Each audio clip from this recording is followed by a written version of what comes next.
So the human was humaning again and forgot how to human.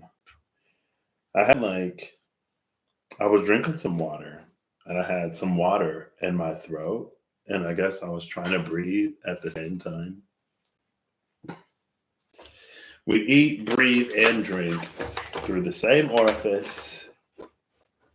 And sometimes it gets complicated. So, anyway, hi, hello. Patrick, what are you going to do today? I guess first I'll share a few things. There's been an interesting energy of like goals here tonight. I got a fortune cookie. Well, I had a conversation with one of my friends a few days ago, and I felt like, I don't know. Let's be productive, okay? I'll try my best. um, I was having a conversation with one of my friends, and I guess something that I said made him think that I was upset with my progress, like fitness wise. I was just like, oh, I'm still working up to like doing something else. And that's it. He was like, you shouldn't be so hard on yourself. I'm like, what are you talking about?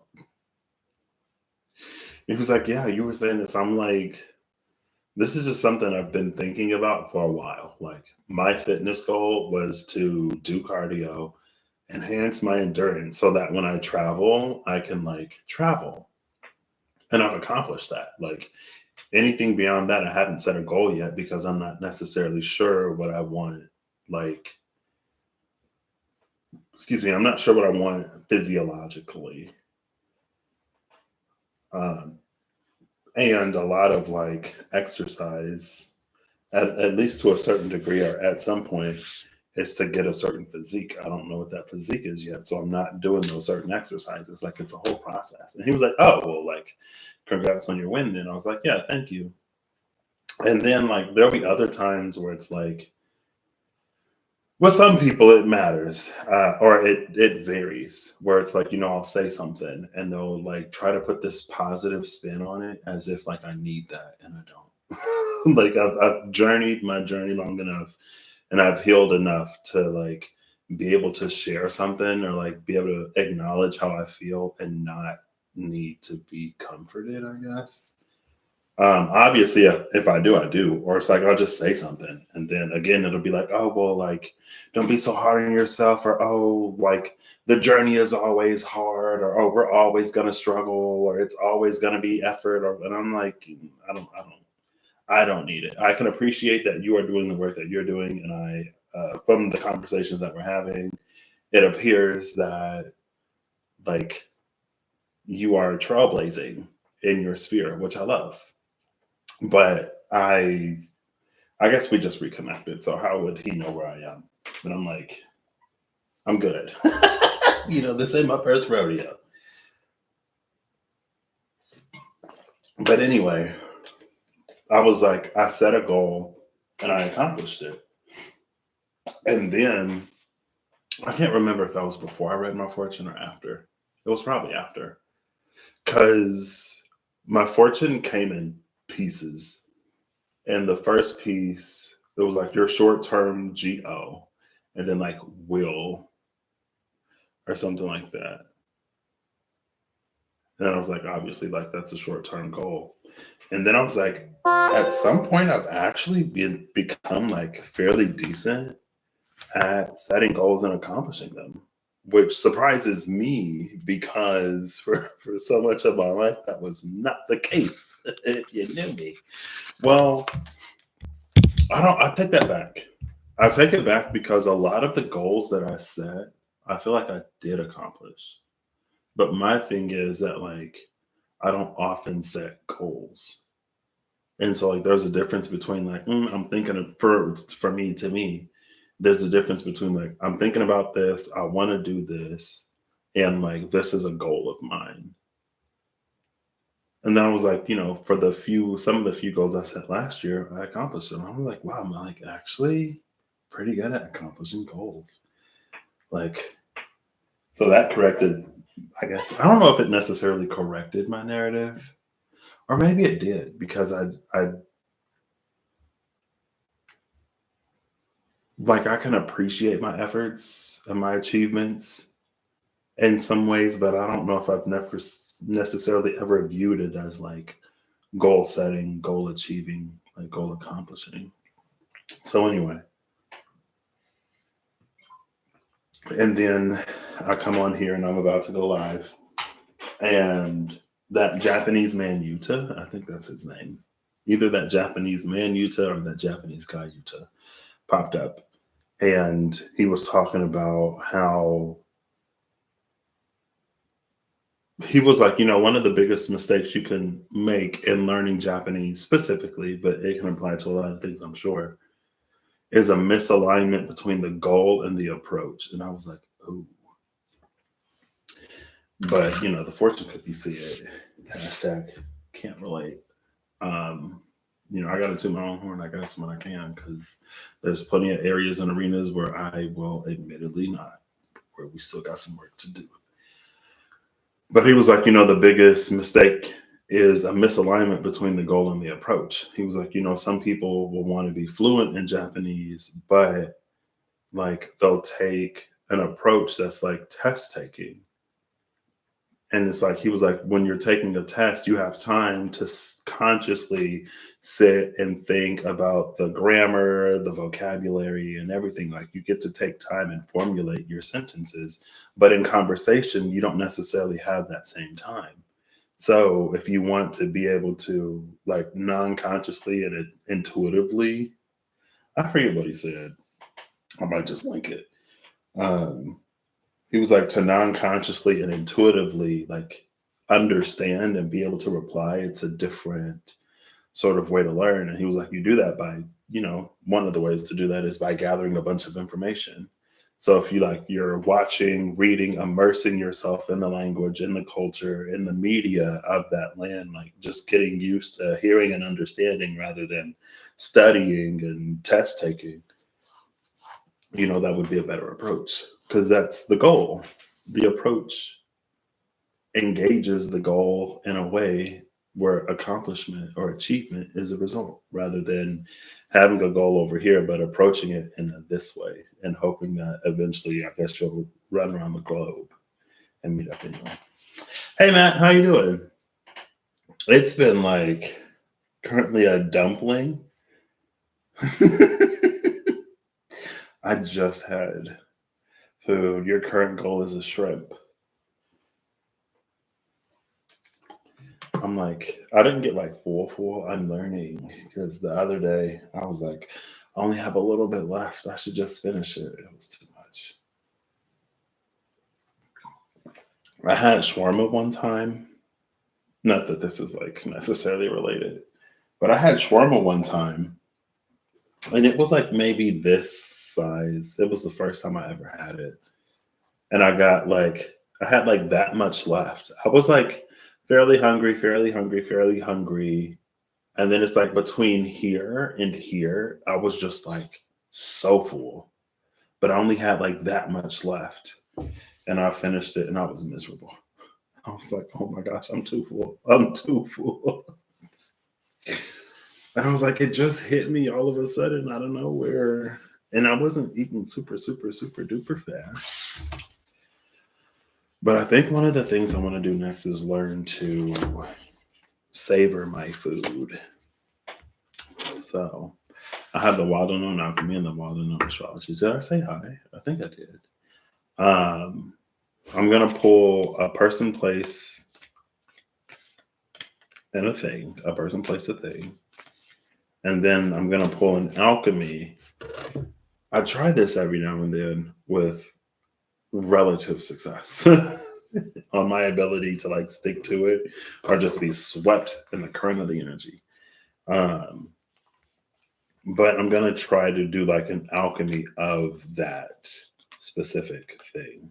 So the alchemy of the person, the alchemy of the place, the alchemy of the thing, all sort of like working together, or at least being present to some degree. And excuse me, almost like that. Who was it? The standstill and the medicine wheel.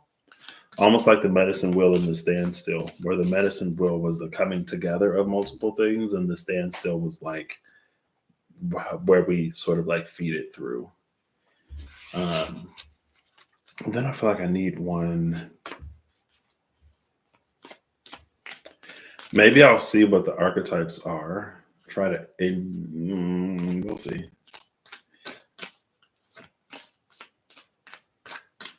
If there is like a common thing that these separate processes are like all together working towards. So that was one thing. Today it's like goal setting.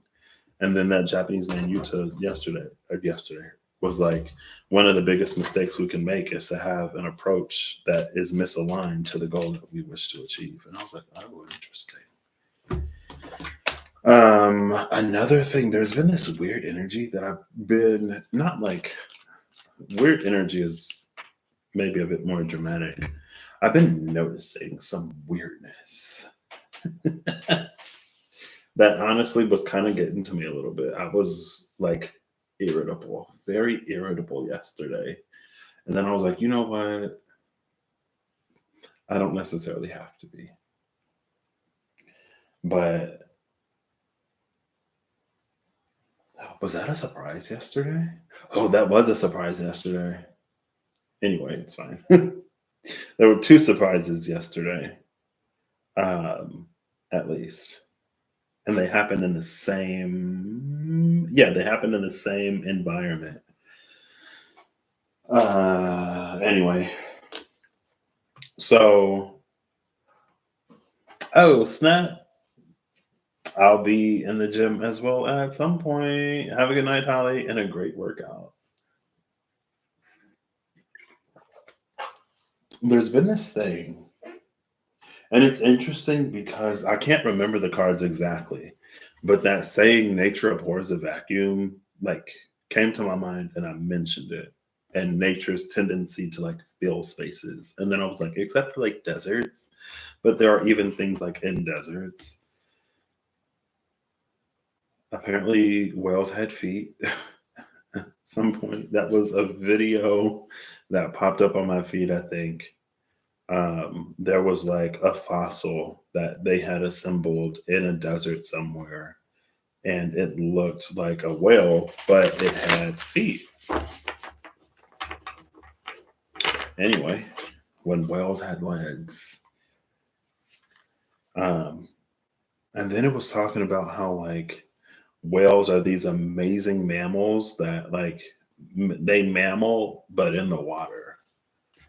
Um, it's like they mammal like all the other mammals, but they do it underwater. It's like, I guess that is pretty cool because like mammals aren't fish. Are there mammals that mammal in the sky? Are there sky mammals? Let's Google. Where's my phone? Let's see. Hey Google, is there a such thing as a sky mammal? Here are some results. Sky mammals. Air bison. What? Who is the deadliest creature of the sky? That is irrelevant.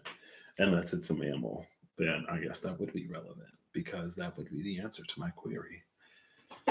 Anyway, there was a thing about nature abhors a vacuum, or the vacuum came to mind. And then, I think it was yesterday, I remembered that one time I was using the Diablo tarot, and there was the vacuum. There was a power vacuum in that. It was basically like a power vacuum in that reading where there was a seat or a position that was like abdicated or that was left open. And it was the world stone. I don't know if it was the world card, probably. There were a bunch of hands that were like reaching for it, but none of them got it. And then the sun card came out. And I think the hermit was like at the bottom of the deck or something. And it was like somebody was like, no, none of you inherit this because none of you none of you are inheriting this, which I guess is interesting because the Six of Wands and the Five of Wands, more so the Six of Wands has been coming out too, like lately, which is the card of victory, of course, which is someone who wins the contest competition at the Five of Wands that gets the throne. Um, but there was like, oh, is that the dark horse? And then the Seven of Wands came out. That's literally the dark horse. Now I gotta grab the Diablo Tarot. I think I put it back. All right, give me a second. But it was that energy of like, in a non-specific way, because I didn't immediately recognize it.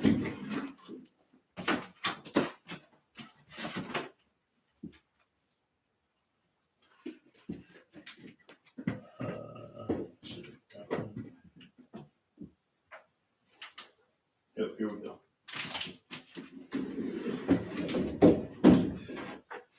But I literally just realized yesterday, I was like, oh, like I read this, or like I've seen this energy. This is that energy where like everybody was reaching for the soul stone, but none of them got it because none of them were deemed worthy by whoever had the power to make that decision. So then, of course, in their bid to make that claim, there's the performance. But if something isn't true, it's going to be unsustainable.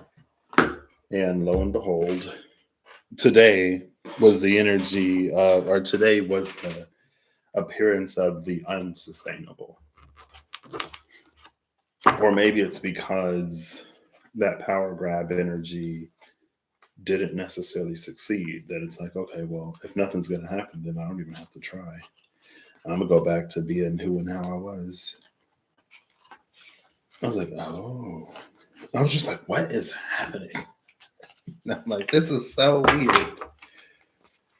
But then again, at the time of opportunity, sometimes it's too late to try to make oneself appear any different than one has been. Or at the time of consideration, sometimes it may be too late because, it's already time to make that call, or it's already time to make that decision.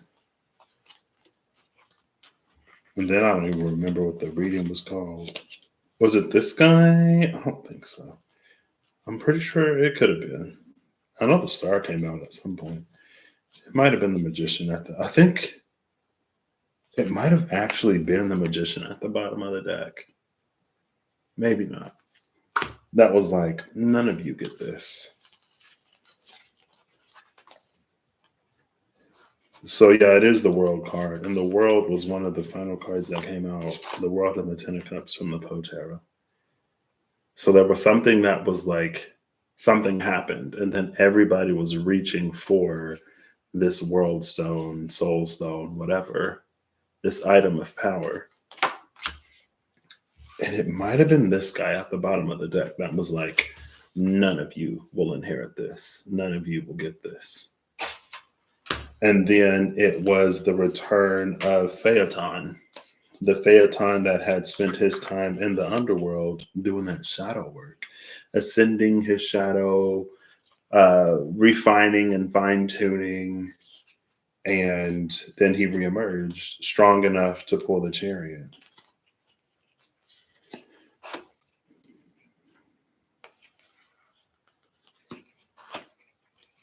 I wish I remembered the title, but I was like, oh, okay, that makes sense. In that context, it makes total sense.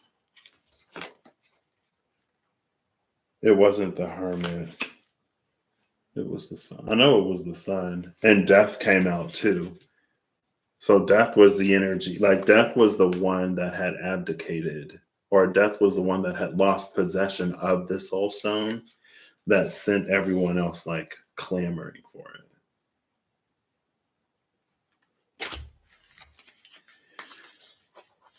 Um, And then here's the sun. This is the one who's like the dark horse, the literal dark horse. Because again, the dark horse, the Seven of Wands, has been coming out now. First, it was like Six of Wands, Six of Wands, Six of Wands energy. And I guess the Six of Wands was still there. And then it was the Five of Wands, specifically in the Revelations, that showed us the competitor that competes authentically rather than like, surprise, I'm the one that won. It's like, yeah, no. This is the dark horse. That's the Seven of Wands. And then, like, with that sun behind him, that was that. I literally just talked about this the last time I was live. Not like in this way specifically, but I just talked about the dark horse because I mentioned the solar sun, whatever being that was up and behind. Now, I think this is all the cards I need to illustrate because I'm pretty sure. Or was it this guy at the bottom of the deck? Maybe not the bottom of the deck, but I feel like we've seen him too. So I'm still not necessarily convinced it was the magician at the bottom of the deck. The one that was like, none of you will get this. None of you will inherit this.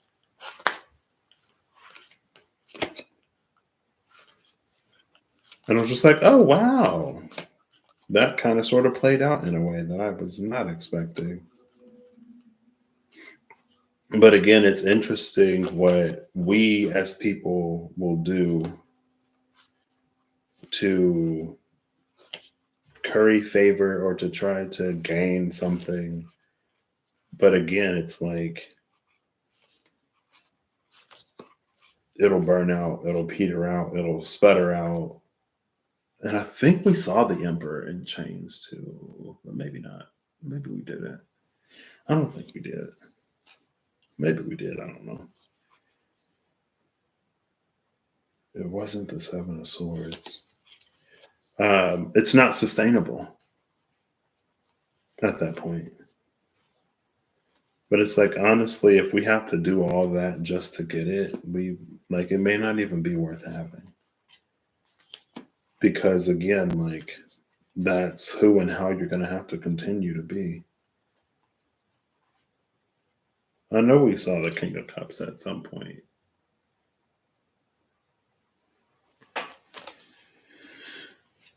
Maybe it was the Magician. Maybe it was this Knight of Wands.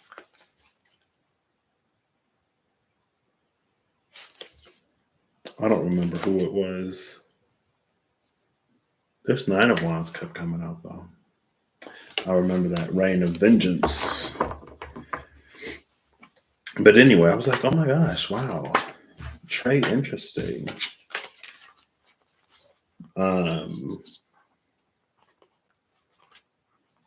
And then I think I actually thought about this after the live yesterday.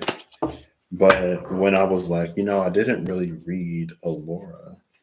I feel like, and when I said Allura, like trying to break in to expose Irenicus's vile duplication, but she met the other rogue, the human rogue that made short work of her. And I interpreted it as like, be aware of your own capacity to actually assist or to hold presence or to be a safe space or whatever. Like, may not necessarily be on to take on. You may not necessarily be able to take on someone else's burden at some point in time. And it could be a divine lesson. And then I remember the other one that could make duplicates was Miriam, the dragon sentinel, which was that spirit dragon energy that was like sitting in the space of the divine almost. And I was like, yeah, that makes sense.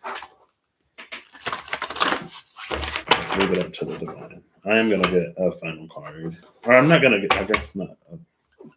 I'm going to shuffle this up because I looked at every card. Because I went through the deck and because I feel like it. I'm going to get a final card, I guess, as I put it away. We got, 5 days left in Pisces season? I'm like, maybe that's my final Pisces season. Well, no, because now I guess I'm wide open to Pisces season surprise. because I got 2 weeks off now, and that wasn't expected. Everybody was like, everybody was like ready to be done with the day today. Everyone was like ready for their 2 weeks. Okay. All right. Grab this one. Who is it? It's the Chariot in reverse. Bottom of the deck is the Six of Cups upright. I just used the Six of Cups as a significator for the past. And then the Chariot is in reverse. No, this Chariot isn't even as difficult. Okay, I'll take it back. I take it back. This is almost kind of sort of low key what I'm about to attempt to do. 3 heads, like the head of the person, the head of the place, the head of the thing, with the alchemy that leads them back to this common body. I was going to say this Chariot energy is almost a little easier to navigate because although there are like 3 heads, there's only one body. So like you don't have to try to manage 2 different bodies and put them on the same page. But Cerberus or whatever this, there's like is that a 4th jaw? There are 4 heads. You see? I kind of noticed it, but this one is, oops. I just tried to lift my hand and like move the whole desk. Like this head almost feels like it's like on the side of this one. That's kind of where my because the fortune was broken up into like 3 pieces. And the 3rd piece was like, because they're kind of shaped like that. The 3rd piece was like inside the corner of the cookie, inside that nook, inside the cook nook. Anyway, I feel like there's a power to this beast that even though it's all one body, it almost makes it a little more difficult to manage. Now, the 6 of Cups on the bottom of the deck is interesting.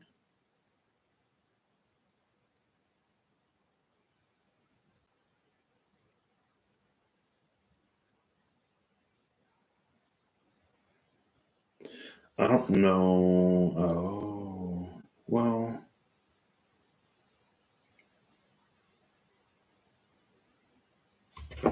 Unless I just read it as Chariot in reverse in the past. Oh, I could read it as Chariot in reverse in the past. And this could literally be Phaeton. Phaeton found out that he was the son of Apollo / Helios. And he was like, as the son of Apollo or / Helios, it is my birthright to pull the chariot of the sun. And Helios, Apollo, said, absolutely not. But then the daughters and the wife of Helios / Apollo convinced him to let Phaeton take a crack at it. And then Zeus cracked that lightning, and thunder clapped him to the underworld. Because he pulled the chariot, he had no control. He couldn't control the horses. He couldn't control that which drove the chariot forward.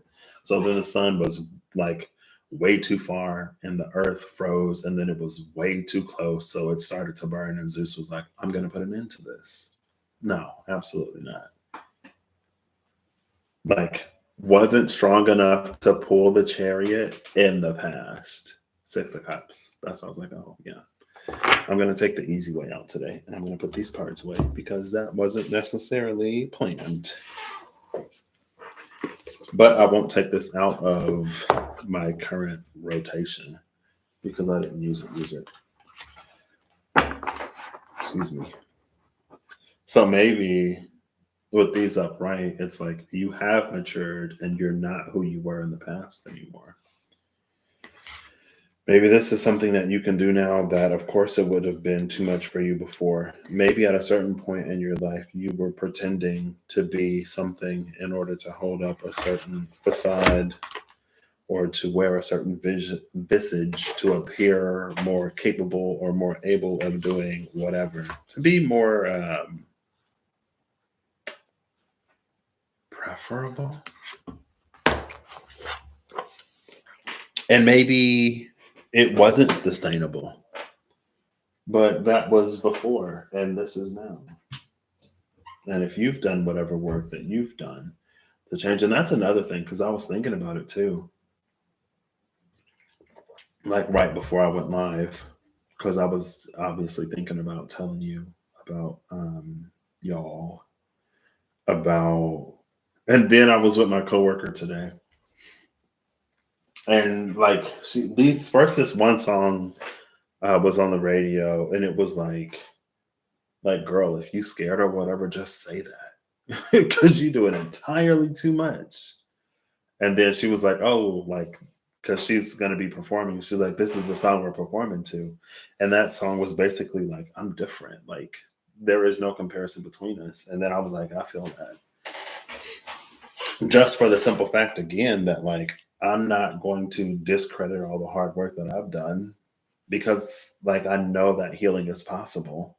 I know that the journey is real, that it's possible to not endlessly and continuously struggle or spiral in some areas when you actually do what's for you to do. So I was like, yeah. But again, like that's where I am. So, but then after that, why was I? I was talking about that friend, talking about this. I already forgot where I was going. I literally like just forgot. But I'm like, yeah, no, like don't project your situation or position or beliefs or whatever onto me. I think because I've experienced that in some different ways from different people. It's like because I can relate so well in some ways, sometimes people kind of assume that I've like experienced some things that I haven't experienced or that I might be a certain way that I'm not. And it's like, oh yeah, it's like this. And I'm like, I have no idea what you're talking about. That was not my life. That was not my journey. That is not my experience. But I think sometimes too, it can be a little difficult to see outside of ourselves, especially when we are all that we know. Ooh, smoke in the spring. Where was I going with that? I really don't remember. Oh well, let's get into this. This is what I came here for today. I feel like I almost remembered, but I did not. I was like, ew. This is that vacuum. And it's like, I don't know, it's just wild to me. But at the same time, I am who I am and how I am. So I'm going to go backwards. I was going to go through this straightforward. Actually, I already picked them up. That's what we're going to do. So, archetype. There we go. Archetype of thing. Bottom of the deck is Thanatos. Bottom of the stack. Speaking of death,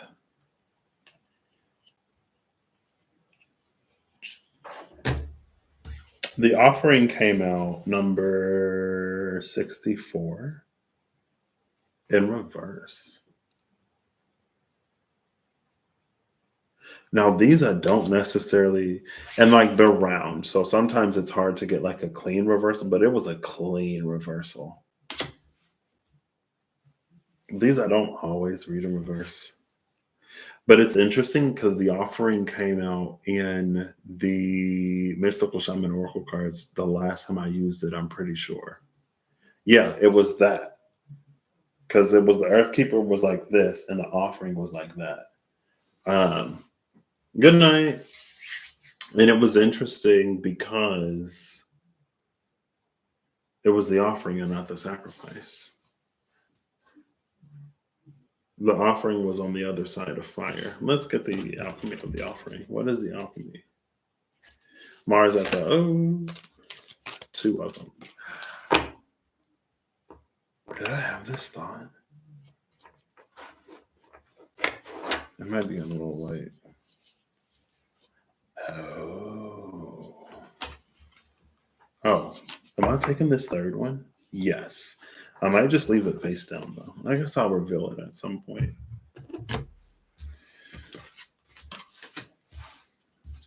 So number 45 and number 28 came out. Margarita Preciosa and Sal Sapiente, the new pearl and wise salt. Wise salt with the new pearl, the offering in reverse.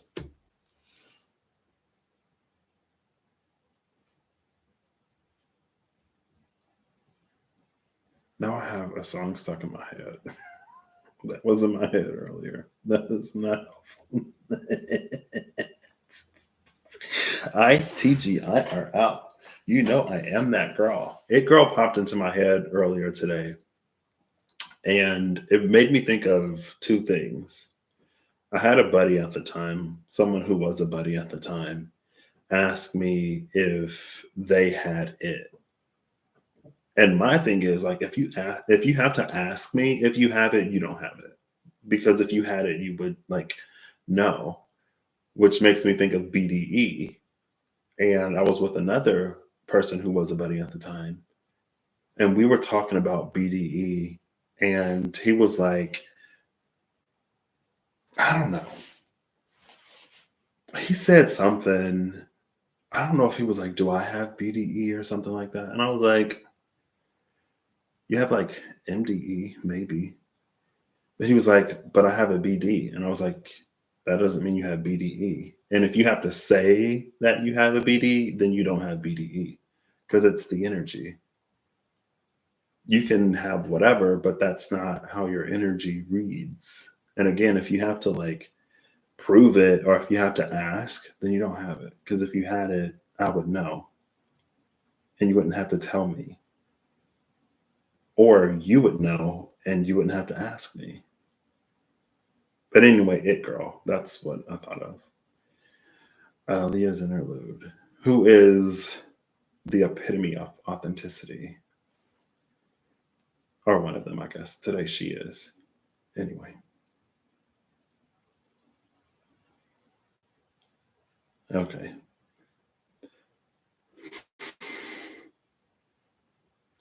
So it's almost like the reason why the offering in reverse with the new pearl and white salt can be interesting. Like one of the ways, it's almost like, oh, the thought almost came back. The thought almost came back.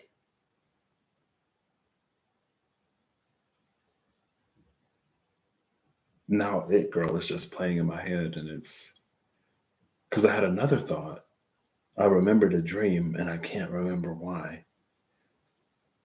But it's just like before we go and make an offering, it's like exercise, almost like wisdom, you know? Like, is it one? Is it welcomed? Is it appropriate? Is it necessary? Is it desired or desirable? The wise thing may be like, oh, maybe not. Like if you're thinking like, oh, like I should get this. Like if you know someone who's dieting and somebody is making their favorite food, and let's rephrase. If you know someone who's fasting and someone is like making their favorite food, and I use fasting instead of dieting because we can treat a diet almost, fasting has a certain reverence to it. And it's like literally the purpose of the fast is to hold something worthy of being held in high regard, and showing whatever you need to show and get him whatever you need to get. Like it's done for a purpose, and it's not typically something that you just like disregard or like cheat on or don't follow, right? Typically, at the very least. And so it's like, if you know that the person is fasting, why would you get them something that has to be eaten at that moment? You know what I mean? Like, that's almost like the offering in verse with the new pearl and wine salt. Like, but also, there's almost a way to read this too, where it's almost like, and then this card came out face down. I'm not looking at it because I tried to pull the cards out and I accidentally pulled that one too. And I was like, I'll leave it face down. I feel like that's part of the mystery. What do you offer? I don't know. This is what you. Ooh, I almost revealed it on accident. This is what you offer. Yeah, I can hold it like that. I mean, I can trust myself to not look at it. This is what you offer. Or that's the reason why you don't need to make an offering. But with the new pearl and wine salt, it's almost like give something new or offer something new. Don't offer the same old, same old. Or maybe there may not necessarily need to be an offering at all. I don't know. But because Thanatos is there, it's giving Charon. It's giving Psychopomp. It's giving Ferryman. What you offer to the ferryman for safe passage across the river of the dead. And we literally just saw Cerberus in that, or a Cerberic energy in that chariot. Cerberus is the guard dog of the underworld. So first you pay the ferryman for passage, and then I don't know if you still encounter Cerberus after. I don't remember. I feel like you do. Because you would have to ferry to the gates, and then once there, you would encounter the guard dog. Okay. Cool. Oh, snap. The womb on its side is the bottom, which is number 46. XL 46. And it's interesting because 64 is the offering, which is the mirror of this. The card that came out is Aletheia, which is truth, which is black and white.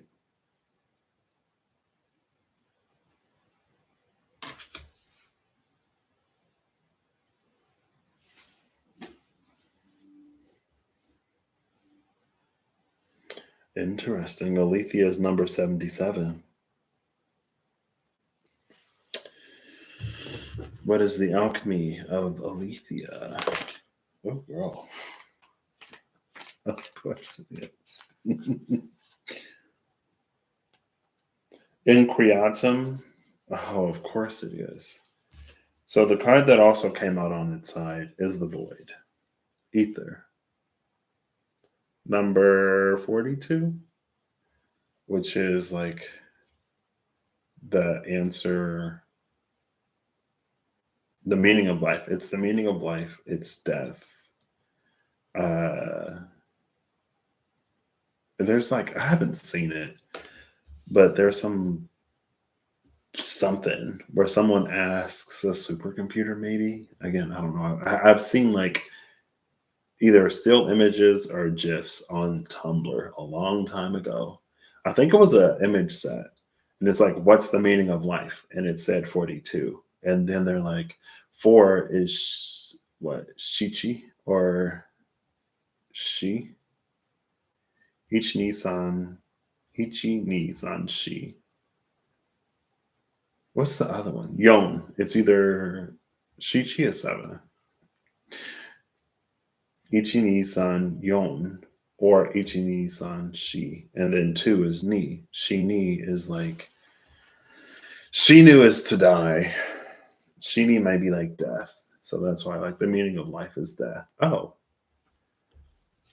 Here's Thanatos. Behind Thanatos is the riddle. LOLOLOL. Apparently we're having fun today.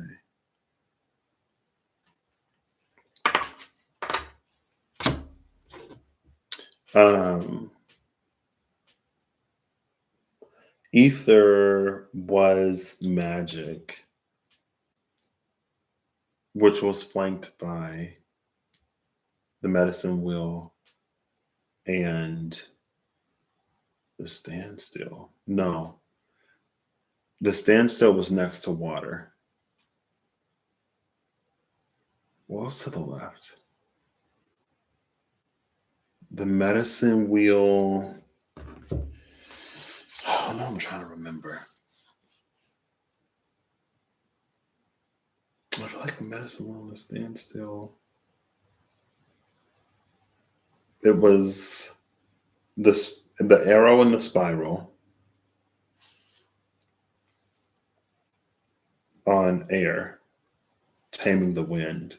Taming the wind and standstill were flanking water because that was the wind going through that like channeling. That was the channeling energy, which made sense for water. So to the left of magic was the medicine wheel. To the right was another card that I can't remember right now. Anyway, that was the space of the fifth element or ether. The alchemical operation of the void came out with truth, where it's black and white.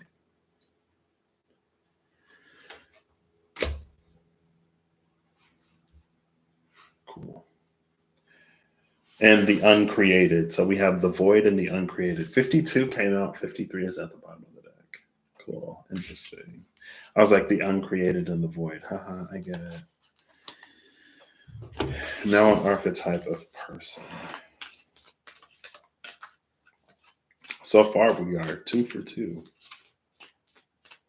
2 of those final 7 stages and 2 actual archetypes. All right. Archetype of person, please. I'll give it 3 more. If nothing comes out, I'll honor it because these came out. Oh, okay. Let's let's calm down. Oh no! Oh!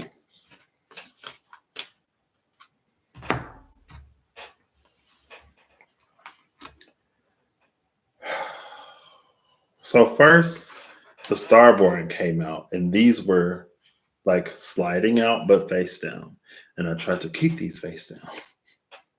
But when I moved it closer, it's flipped over and revealed all of these. It revealed the healer and the Anima Mundi. Anima Mundi is interesting because I just was asking about this card. Was it yesterday or the day before? I think it was the last time I went live. And it's the spirit of the world. I can't remember why.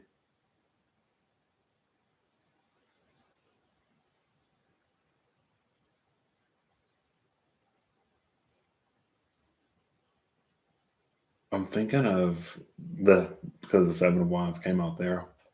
The Seven of Wands and the Knight of Swords came out in the unseen present. And then the future immediately followed. And I don't remember what the cards were. I'm trying to think why I was asking about Anima Mundi. Or was that the Two of Wands and the Ace of Wands? I think it was the Two of Wands and no, on one side was the Ace of Wands, the other side was the World. It was the World and the Ace of Wands.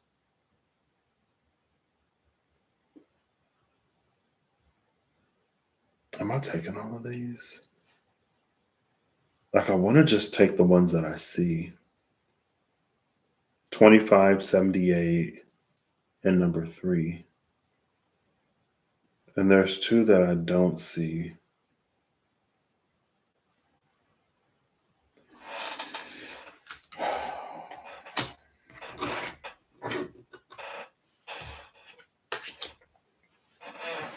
So we get our third stage. So either they came out or they're at the bottom of the deck. What's the bottom of this one? The bottom of this one is the sustainer, which is interesting because things not being sustainable has been a thing.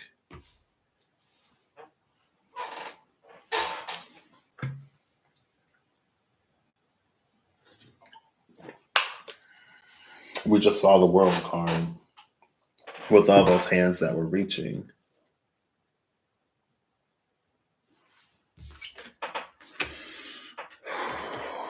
So what's behind the healer? The eternal child and the queen in reverse. And that's a fairly, again, that's a fairly clean reversal.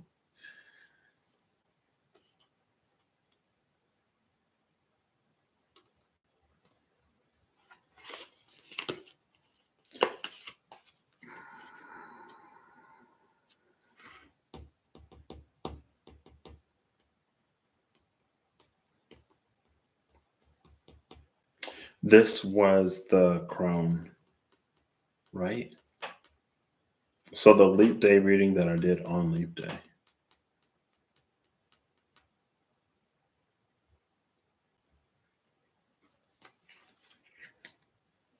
It's interesting because the starborn came out as this unhatched egg, and the eternal child is in reverse next to the queen.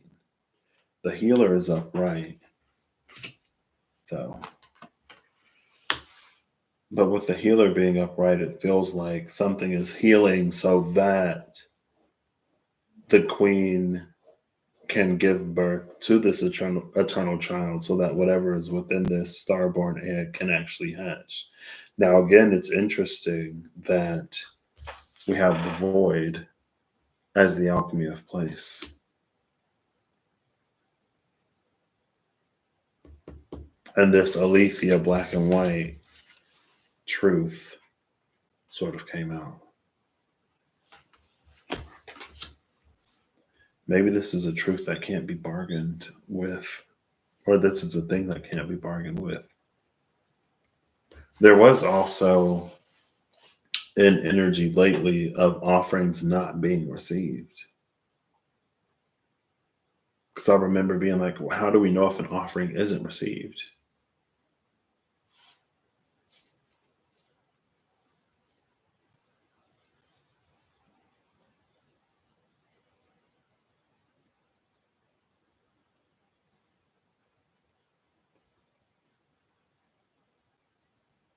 And the sustainer is here.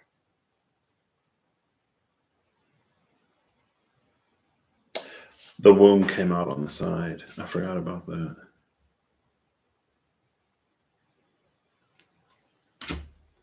So the crone was on the left side, the womb was on the right side. The crone was expecting, but never delivered. Which is interesting because that's a very similar energy to that the mad dash, the grab for that world. The crone was so sure, so certain that she would be chosen for whatever was happening behind the scenes that she was tapping into, but Thanatos was there too. It had died. And it was weird because in the third row on the crone side, it looked dead, but on the spirit side, I don't even remember what was up there. It was like the eternal child in the thread. And it's like there's a thread thin line of connection that's still there.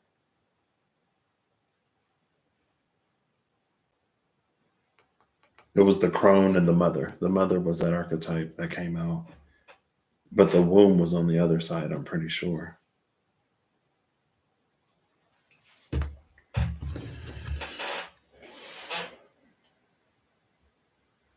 I think these are all, it's almost with Anima Mundi. Let's see what's the alchemy of this. I want to say the Starborn is the, and then we have the uncreated at the bottom of the deck. Excuse me, when the void came out.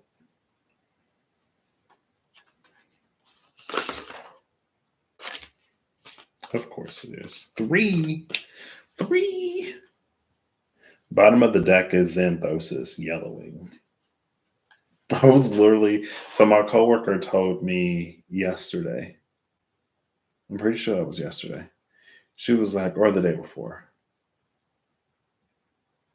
She was like, I had an experience that made me want to go vegan. I was like, what? Because she's doing keto right now. She had an egg. She had a pack of eggs, and one of them had browned. And she was already like, the eggs are white. She was like, why is there a brown egg here? And she said that one of her daughters like cracked it, and it was like it was an egg that had gotten fertilized. And of course there was a mess, and she said her daughter took a picture of it, and she was like, look, you can see a beak.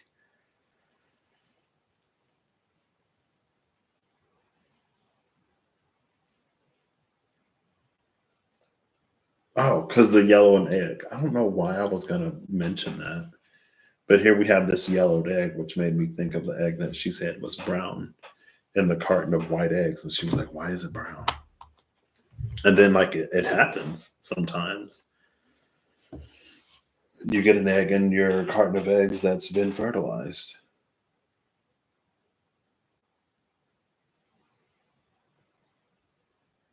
But I guess it didn't grow too, obviously.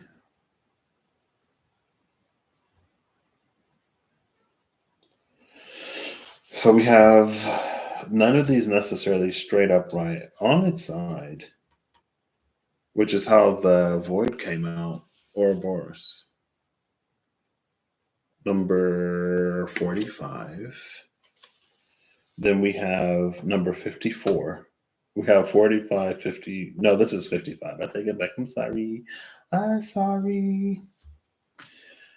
For Ouroboros. And then we have Cauda pavonis. Number 55, the peacock's tail.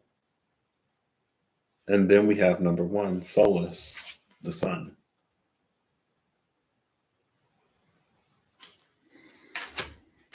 Three alchemical steps for the starborn. It's interesting that the peacock's tail is here for some reason. I remember seeing the peacock like twice in the animal spirits as the master of its domain. I think it was what, the lion, the peacock, or was it the tiger and the peacock and something else?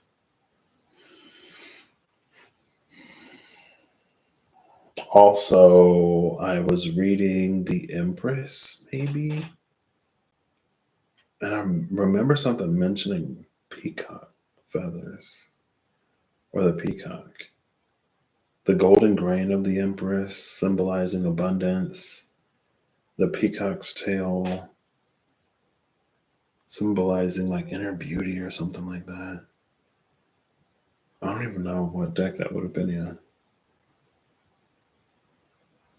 And it's interesting that in the Ouroboros we have another rainbow. And we have like almost a shamrock. From red to yellow, not really orange, green to blue. Where's the orange? Red, orange, yellow. I always do that. Sometimes I put yellow before, I often put yellow before orange, and then I have to go Roy G. Biv. It's ROY, not Rio, Rio G. Biv, but it would be a dragon. Is that Rio or is that Ryu? It might be Ryu. That's dragon. Anyway, red, orange, yellow, green, blue, indigo, violet. And then, yeah, we have the peacock's tail.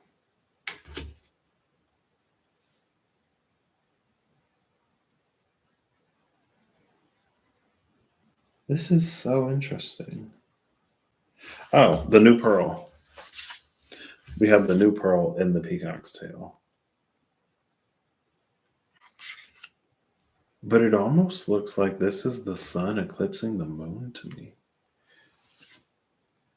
Because the pearl and the lines around the pearl make it look like the sun is eclipsing the moon, but that doesn't happen. Right? And then we have the sun here. So would the moon be the Ouroboros? Anyway. Oh, we got the three snakes. Or is this a snake with three heads? We've seen Cerberus, the dog with three heads.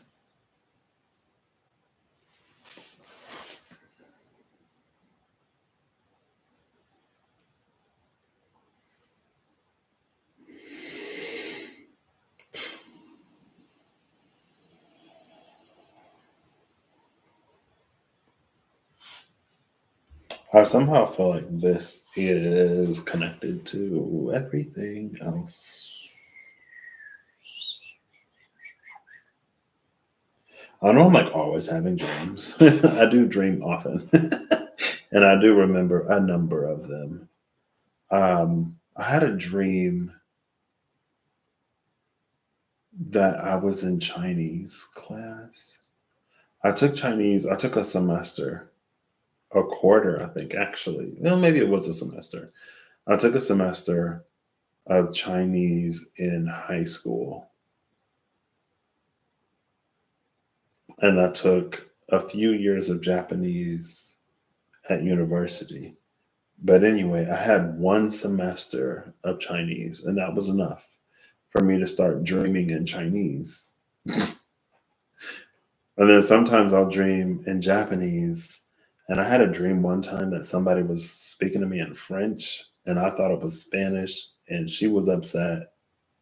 And then I was like, oh, it's French. And that made her feel better that I properly identified the language that she was speaking, but I still couldn't understand her. I think I had another dream. No, I'm pretty sure that was the same dream, actually. French is a language that I've never taken, but sometimes I'll still dream in Chinese or I'll still dream in Japanese. Um, but anyway, I had a dream that I was in class and there was a word that they said, and the interpretation of the word was president. But I was like, that word doesn't mean president. And then there was a phrase in the class. And I guess that part of the dream was interesting because I asked her, I was like, what does that? I asked the teacher, I was like, what does that phrase mean? And then the answer was like, it almost played out. The phrase meant when your parents are away, and so you throw a house party, but they come back like quicker than you expected. And that's what it meant. I don't know if it's that feeling of like your parents coming back when they were gone. Why did I start talking about this? Girl, I don't even remember. The tangent was so long, I'm forgetting. Uh,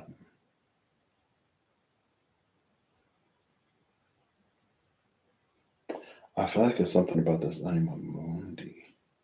I really don't remember. Like, that's what I was trying to get to. I'm pretty sure. It was something that meant like when your parents leave, so you throw a house party. So you do what you know you shouldn't be doing in their house, but then they come back early.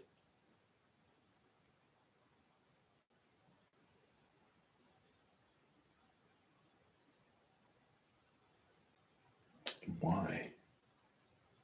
I don't know.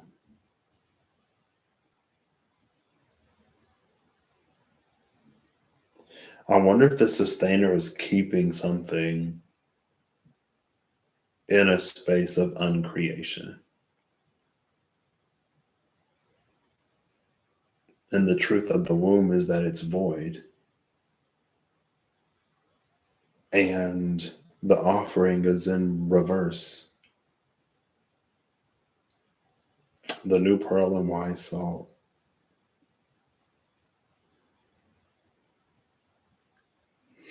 Let's read Xanthosis first. What number is this? Number 14. XIV. Oh, there it is. Aging, transitioning, and warning. Indicating transition, the yellowing leads us into the next phase of our alchemical work. Envision the yellowing as pages of a beloved novel or the ochre blanket of leaves in fall. Hey Google, define OCHRE. Never know if I pronounce that right. Here's the definition of ochre. It is an earthy pigment containing ferric oxide, typically with clay, varying from light yellow to brown or red. Ferric oxide. Isn't that like rust? Is that rust? Ferrous is iron. Oxide is oxygen. Like, is that rust? Or the ochre blanket of leaves in fall. This color seeps out to signify the beginning of the end, a return to zero. Even a deep bruise finds a yellow tint as it reaches its final phases of healing. In contrast, yellow can be the marker of long-awaited growth, as seen in the first rays of the sun and the cheer of forsythia in February. Whatever its message, yellowing tells the truth. It leads us forward like the vibrant or bile. How to respond is up to you. It's likely you already know. So we get the sign of the sun. We had the truth of Aletheia. We had the Thanatos of transitioning, and um, and then the final phase, the healer is here.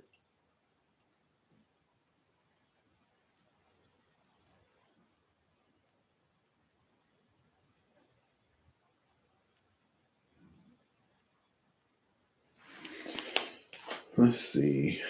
Yellow rides a fine line. In art, the color is often interpreted as cheeriness, covering turmoil, as seen in the late paintings of Van Gogh.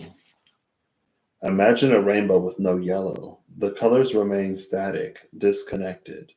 The gift of yellow is the bridging of all phases, the full expression of life's spectrum.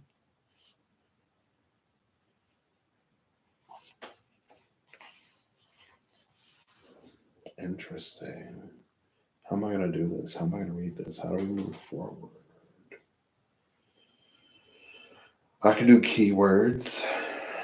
Oh, see, I already forgot how I said I was going to do this. The alchemy here is the alchemy of these archetypes. So what I'm going to do is I'm going to read the entry from the archetypes with the taglines from the alchemy. Yeah, see, this is why I started at the end, because starting with 8 cards would have been a bit much. So let's go to the offering. And the offering is number 64, LXIV. That's XL. Excuse me. And then this is 4 and 28. We got 44, 77, 55. Master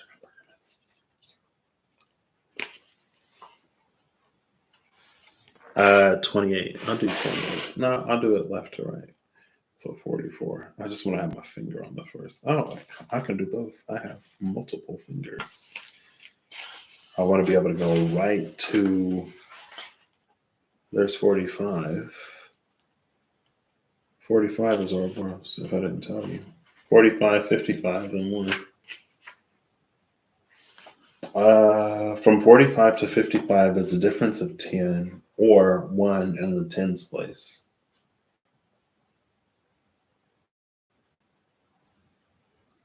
Spirit is moving. So when I have a 2-digit number, I do the ones place as the self, like spirit or the subtle. So the mundane, the physical, sits in a space of 5.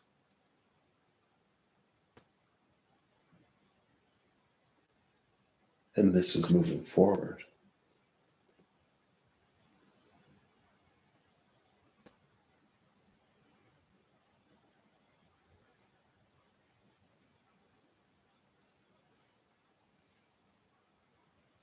Okay. I got both of them. Yes. All right, I'm ready. I'm not gonna be able to hold the cards up. Actually, yeah, I'm not. Sure, why not? Excuse me. No, I'm not. Yeah, I can. The offering, the gift, the present, the sacrifice. It's interesting that they connect offering and sacrifice here. There we go. Unlike many of the other cards in the deck, the offering carries a clear as day message and a call to action. As you may have guessed, it is time for something to be given and given up for the sake of the bigger picture. If nothing comes to mind immediately, though it's likely it will, here's another, like from one entry to the other. You will know, or you know. They both, well, one of them concluded with it. The yellowing, that time of transition. This one is saying, you will know. Though it's likely you will know what comes to mind when giving something up for the sake of the bigger picture is here. So, anyway. Take time. Ooh, excuse me. I'm yawning, okay. Leave me alone, Mom. Take time in meditation to consider what must be offered and who is to receive it. Interesting. It's likely you'll feel attachment and hesitancy.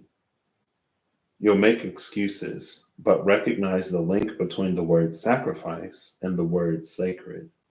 One leads to the other. When we offer up something to the greater good, we lighten our load and become more able to serve. Imagine for a moment if you were to offer your whole self unconditionally to the world. For now, start small. So, the alchemy of offering entails wisdom, grit, preservation, grit, irritation, and waiting. Both of these mention grit. Well, the grit of salt and then the grit of the sand that irritates the um, creature that creates the world.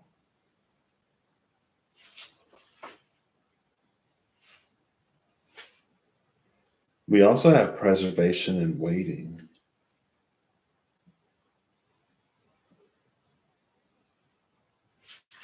I promise I was reading this and I had a thought. It's so hard for people. Sure, maybe it's because I need to go to sleep. Mommy, I'll get these thoughts or I'll start explaining something and I'll forget my mid explanation.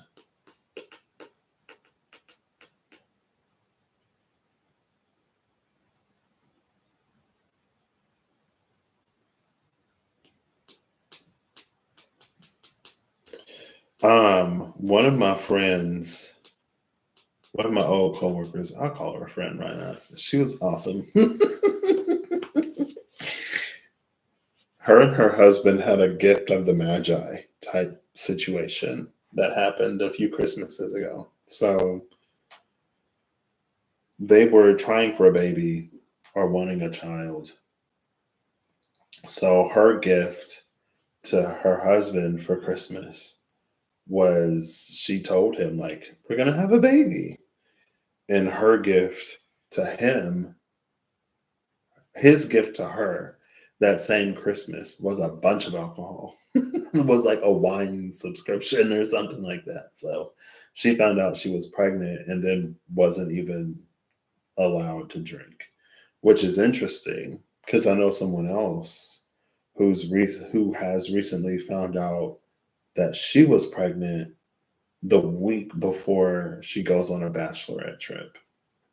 So it's like, guess you won't be drinking now. But it's better to know.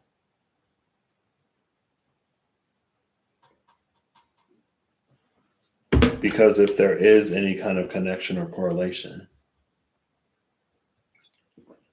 It's better to know before, even though the trip is still happening, even though she didn't, even though for one person the trip is still happening, and for the other person she didn't return the gift. It's better to know before you indulge, before you engage. Be aware that this is something that is happening within you. And then you make whatever choice or decision you make with that knowledge, with that knowing.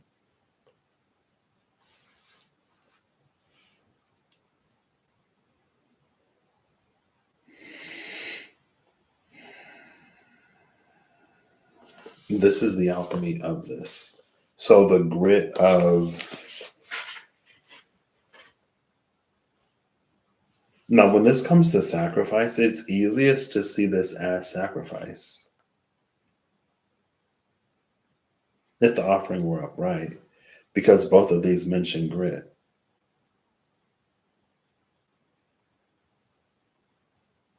And it's easy to see the wisdom and the new pearl that is the goal of a sacrifice for something that is sacred.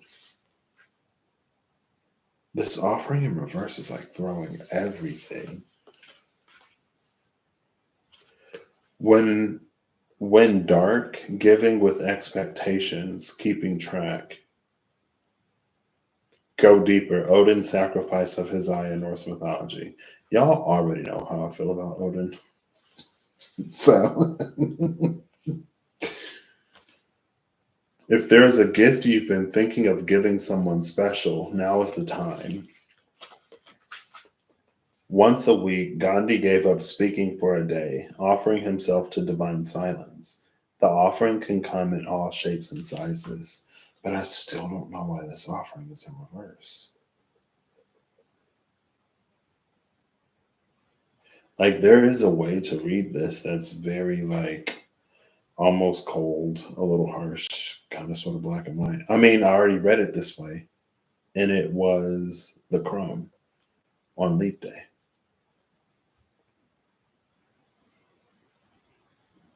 The womb is void, and something is sustained in an egg. The eternal child is in reverse, the queen is in reverse, the starborn is upright. The truth is, the womb is void.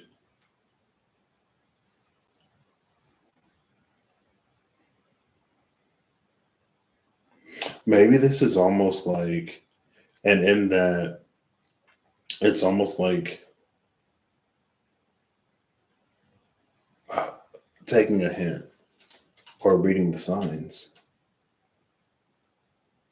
If the offering is being made and nothing is happening, or if the sacrifice is being made and nothing is moving, or if there's still silence, then it is what it is, you know? If it's been days, weeks, months, years, and you haven't heard back, then, you know,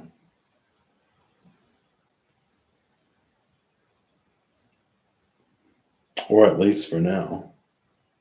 Because then I just thought of, because there's also been energies of like resurgences, if you could call it that. And it makes me think of my one buddy who put in an application in April, didn't hear anything back until October. And they're like, hey, we know it's been a while, but are you still interested? Speaking of, I need to send him a picture. I forgot. um, but it's almost like that is so much time that will have to pass that you might as well effectively treat it as if it's a no, even if it becomes a yes later.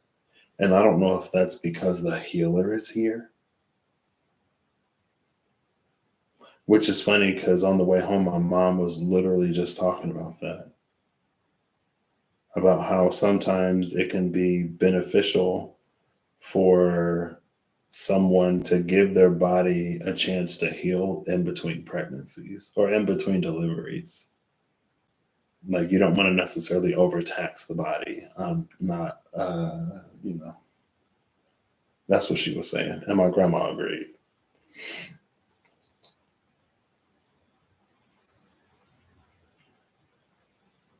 Whatever the sustainer is, it's keeping whatever inside this egg in this egg. The sustainer is actually keeping this from hatching. But while the sustainer is keeping it from hatching, it's still keeping it alive too. Because if it wasn't alive, there wouldn't be anything to sustain. You know what I mean?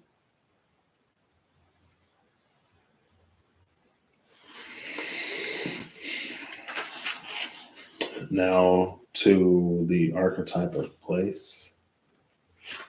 I mean, I feel like I'll read them anyway. This is 77 Alethea.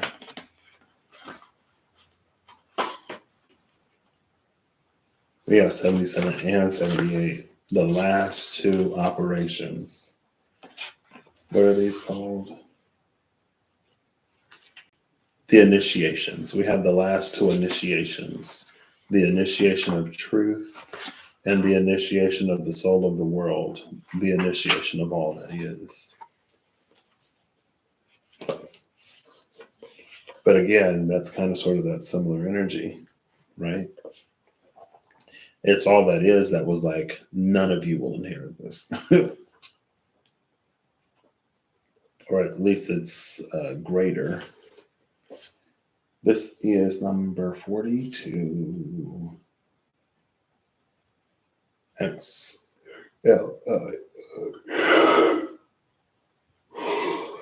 me. XLII 42. Oh.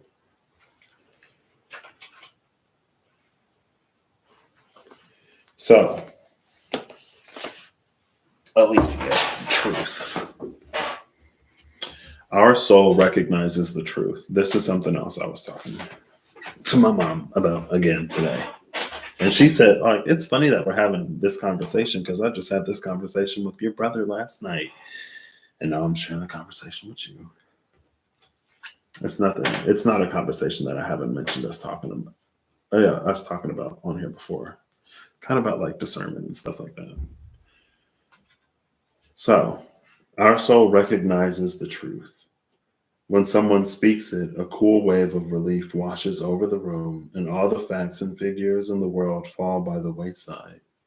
Such is the power of Alethea. It has an undeniable resonance that goes beyond the rational.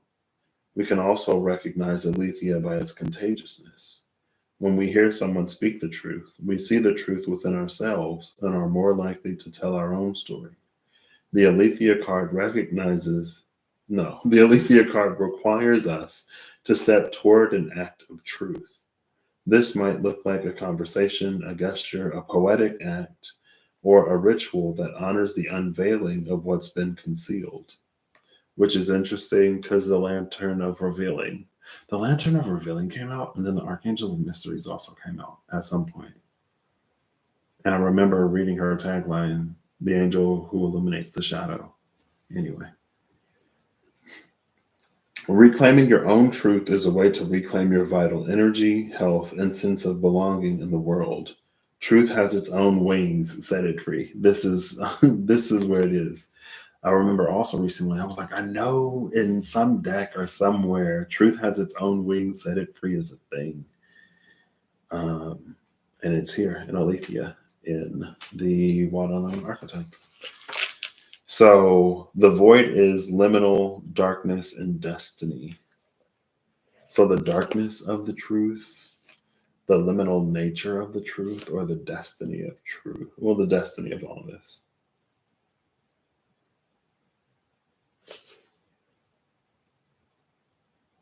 It is said that the resonance of our voice changes when we speak a falsity. In this light, practicing truth as a vibration. Picasso said, we all know that art is not truth. Art is a lie that makes us realize truth, at least the truth that is given us to understand.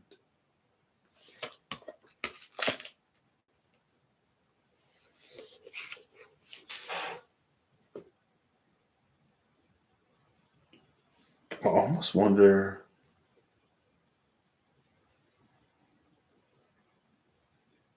because the sustainer is here with the Starborn, and because Anima Mundi is also here because the offering is in reverse.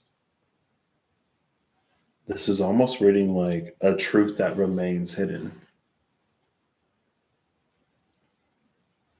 which is interesting because there's been a lot of, not a lot, but there has been that energy of asking the right question lately.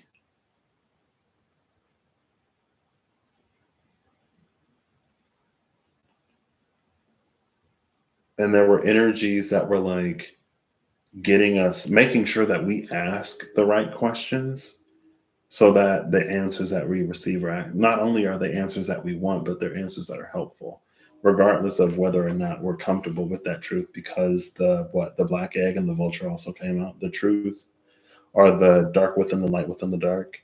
Those harsh truths, those uncomfortable truths, and harsh truth is something else that came out, but it wasn't harsh as in like harsh. It was maybe, I don't remember what kind of harsh it was.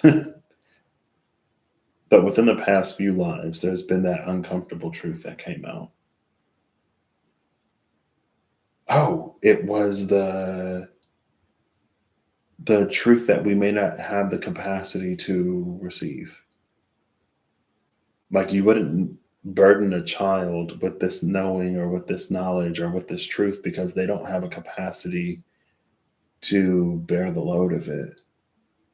That was that honest truth.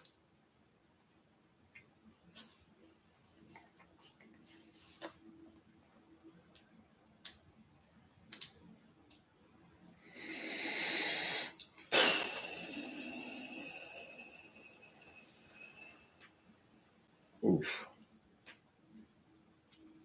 Maybe we'll try to find a positive spin. Um, for this last one, I'm just going to read taglines because I'm going to read. Maybe I'm not going to read any of them. I'll read The Alchemy, Liminal. See, I feel like so there's a liminality to the truth, and then there's a darkness to the truth. And it's the key is art is a lie that makes us realize the truth that is given us to understand. So the liminal nature of the truth, it's almost like there's something that is almost true, or there's something that is mostly true, but it's not completely true. The capital T truth remains in the dark, but there is something that's very nearly truth.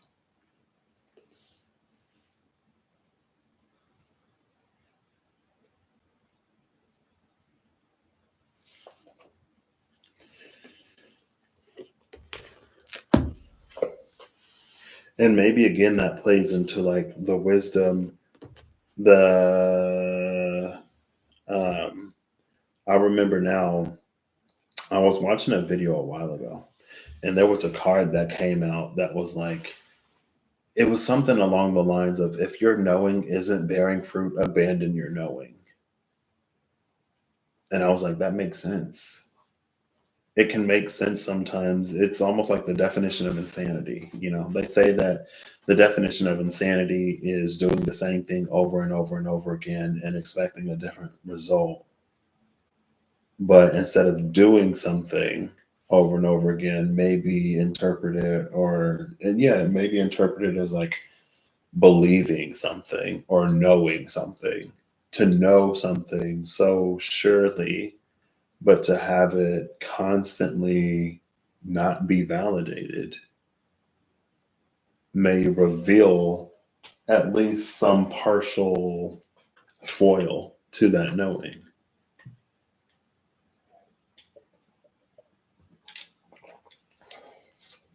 I don't know why Cerberus is coming back to my mind.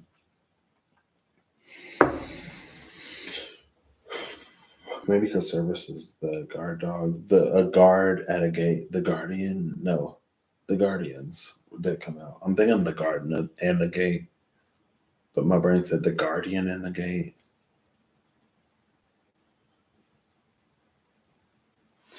I'm going to read the alchemical taglines. 45. I'm going to try to get all these so I can just read them one after the other. 45, 54. No, 55. I did that last time too. 45, 55, and 1.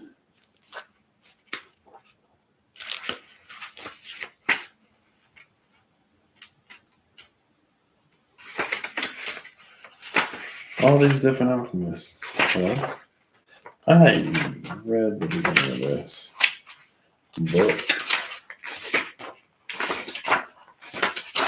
Okay, can I? There we go. There we go. So, the tail eater, the guardian. Okay. The tail eater, the guardian quantum realm, is the Ouroboros. Full vision, the spectrum inclusivity, is the peacock's tail. Expression, vitality, and identity is the sun. There was something about the truth that helps us reclaim our vitality.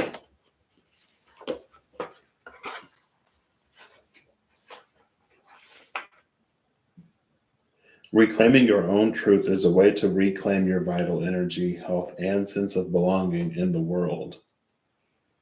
Vital energy of the sun, and then the world almost being this anima mundi, the spirit of the world.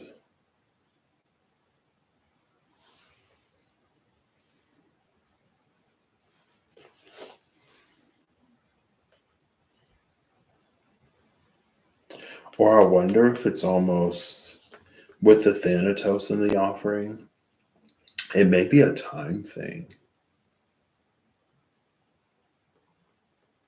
It's almost like, well, that's almost giving me, is indulgences? Is that what they're called? I don't remember. I was almost talking about this with my mom earlier too.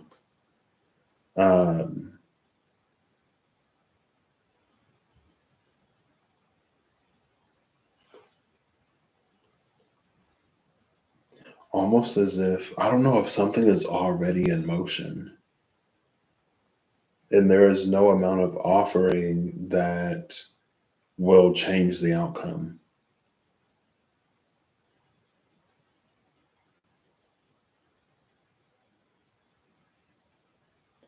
And again, that kind of goes to that world energy, or that Five of Wands energy, where like everyone's competing in that power vacuum, or whatever vacuum was created by something, by an energy of transition, because it was the death card in that. And there were so many bids or so many claims to the next possessor of the soul stone or that world stone, but like the secret is no one possesses it. It's nothing for anyone to possess. And maybe that's something that's not understood by any of those that tried to make a claim, and that's why none of them were deemed worthy.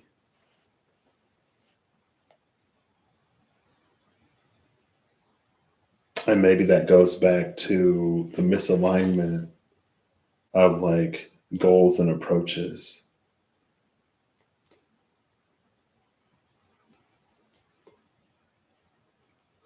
It's almost like if someone's goal is to be a king, but they approach it as a dictator, because in their mind, that's what a king is. A king has the power and authority to say and do whatever. So their approach is a display of that power and authority. But kings don't make themselves. Kings don't crown themselves. And that was giving me something else. And I lost it. It's fine. It's also interesting that we have the full sight in the peacock's tail but there was darkness in the void. See, but that's because the sun is eclipsing the moon.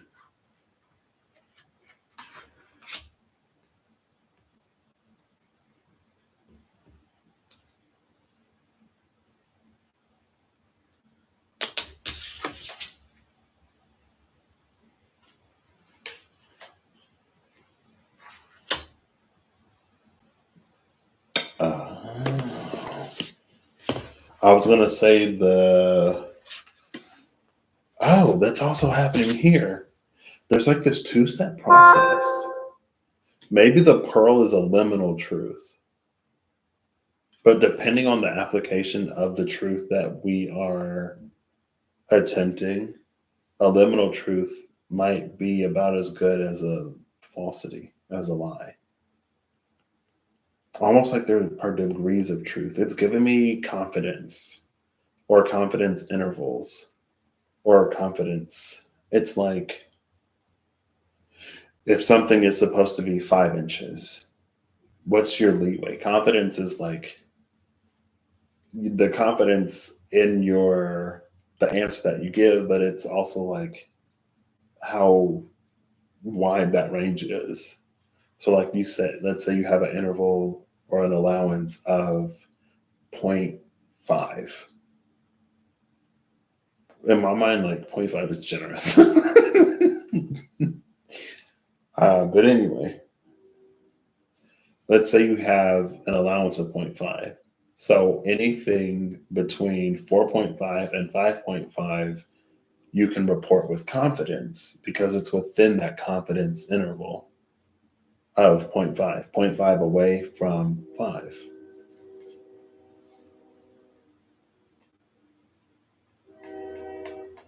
Now, the confidence might be a lot more narrow depending on the application. Like, let's say that, like, let's use weights. Let's say that you're cooking and you need 5 grams of something, right? To have 4.5 grams of apples or 5.5 grams of apples, it's not too big of a deal in relative proportion to the rest of the ingredients in what you're making. It's not going to affect the taste or the flavor or the texture. You may just have a little more or a little less. It's not that big of a deal. But if you're dealing with something medicinal or pharmaceutical, especially something that is derived from a toxin, you probably want to get as close to exactly the amount as you can. Because again, if it's a poison, 5.5 might be lethal. And 4.5 may be a non-effective dose. So like you'd be better off not taking anything. Because then at least you're not putting something else in your body if it's not going to be effective. And so maybe if it's something medicinal, you have a tolerance of 0.01. So you can have 4.99 grams or 5.01 grams. Again, anything more is lethal or at the very least detrimental to the body. Anything less is not effective.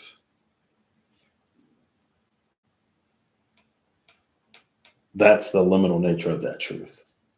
It depends on the application. Now, this is giving me this.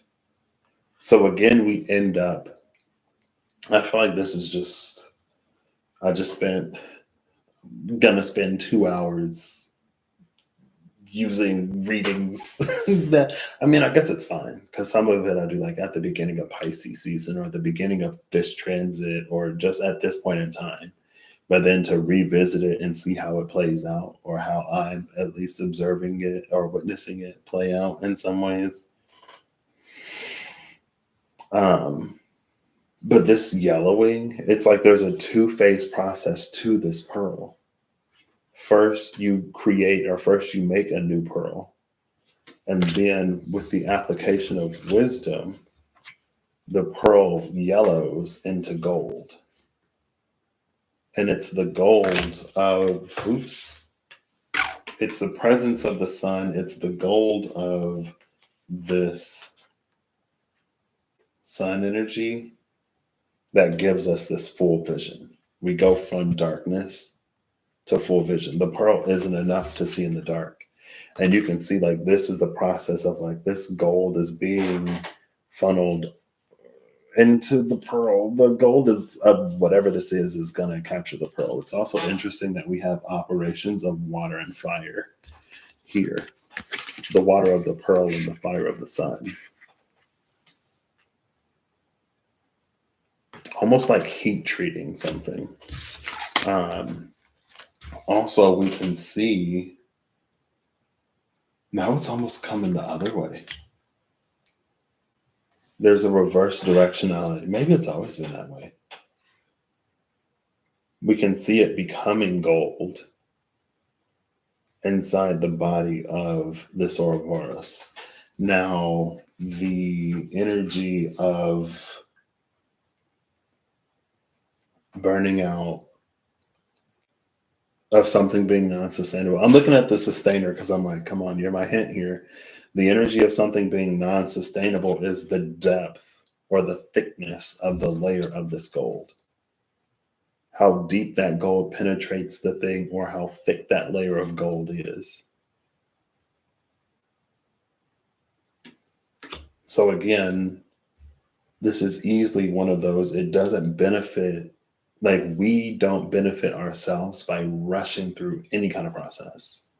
By rushing some kind of healing, rushing some kind of whatever, playing by someone else's timeline and metrics and truths and rules, we do ourselves no favors and no benefits. And again, that links back to that. Sometimes you have to let your body rest in between delivering children.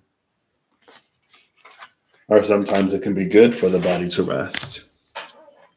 Now, my face down card fell on the floor when I was moving all these cards around.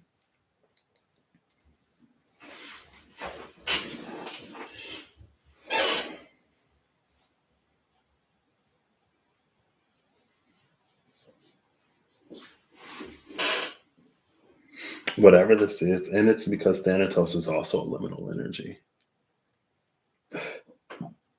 Excuse me.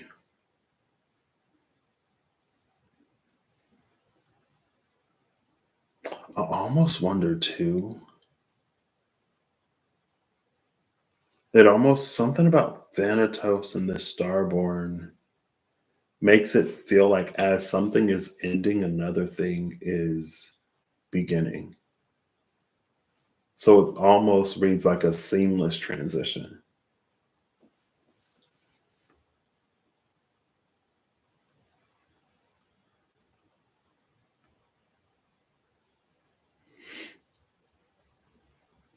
But again, that the pearl that is being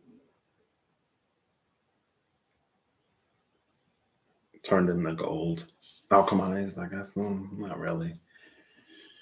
That's giving me, at least in the title or in a broad sense, the energy of the reading that was like knowledge plus experience equals wisdom, perception, intuition, question mark.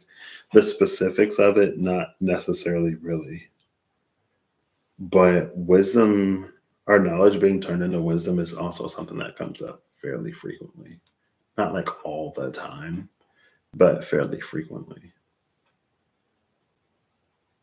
Now, again, what's interesting is as this new pearl is becoming gold, is yellowing into that golden color, that transition is still there. But it's that transition that will be recognized. That's basically what happens to Phaeton in the underworld. He gains the strength to pull the chariot that he was too weak to pull before. And him being sent to the underworld was a part of his journey to become capable of bearing his birthright.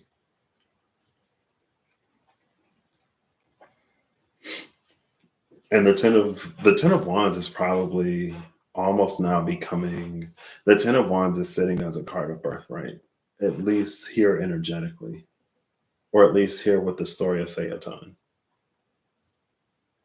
At first, Phaeton was crushed by the weight of his birthright because he wasn't right. You don't like if it were that easy to drive the chariot of the sun, they would take shifts and turns doing it. Literally anybody and everybody would be doing it.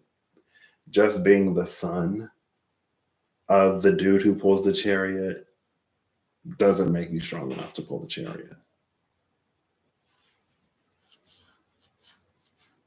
And of course, that entitlement is real, but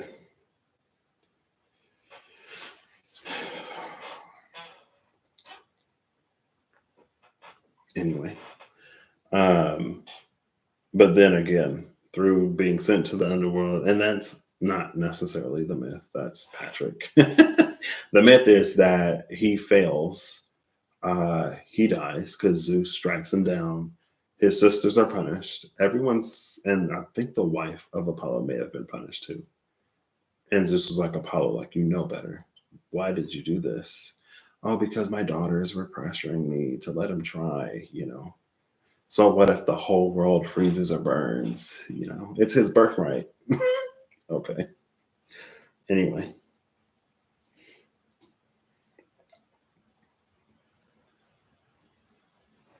Cool. So this face down card, it's silver. Argentum. Number 25. This is 25? The healer is 25. I was like, wait, I've seen the number 25. Oh, look. That kind of looks like it's a circle, like the moon. 25, 25.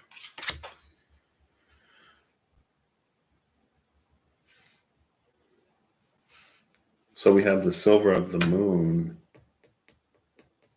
and then the sun. Is there a moon card in this deck?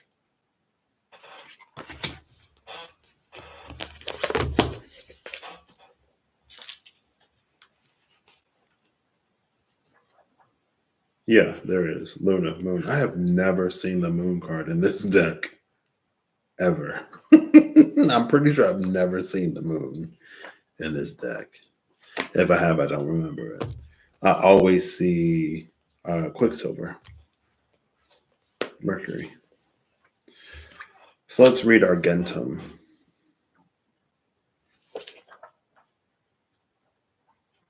Number 25.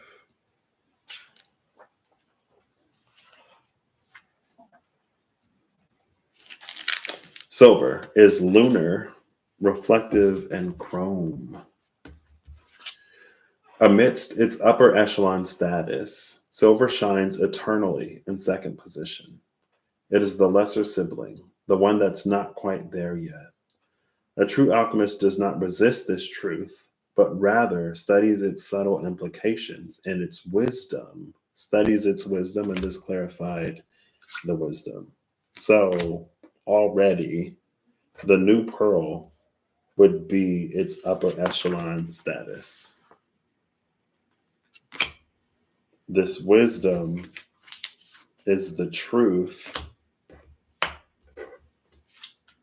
that the alchemist need not resist for egoic reasons, because he wants to eternally be in second place.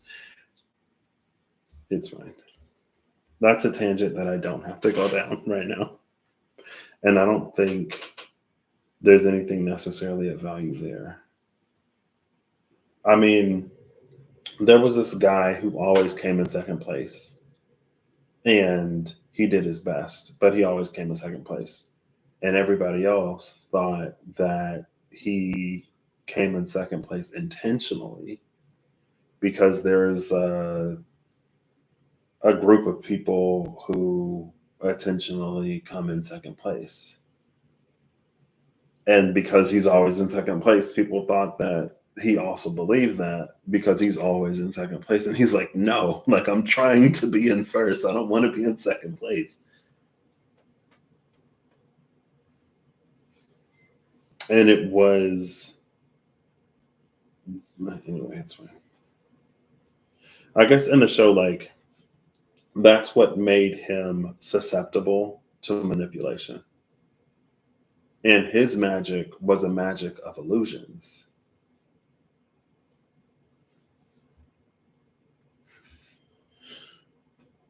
Anyway, okay, I'll just start at the top. Amidst its upper echelon status, silver shines eternally in second position. It is the lesser sibling, the one that's not quite there yet. Excuse me. A true alchemist does not resist this truth, but rather studies its subtle implications and its wisdom. Silver requires polishing, or the surface tarnishes over time. Mirrors require cleaning, or the image clouds and distorts. Whereas gold sustains its own malleable radiance, silver asks for our participation. We must work at it. Don't give up now. Silver wants to build relationships. Like the moon, a mirror, or a poem, let it reflect an image back. With an open heart and one more moment of willingness, the seemingly cold, stark surface of silver opens into the imaginal realm. What is there? Your own vastness? The mysteries that beckon you on moonlit nights? Through our daily devotion to silver, we find the truest gold.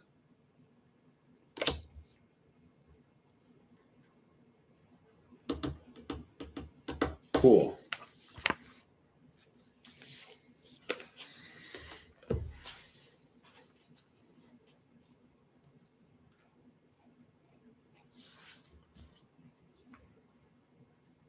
Snakes have been just so interesting lately. Because, it goes, here's the Ouroboros and the snakes and the healer.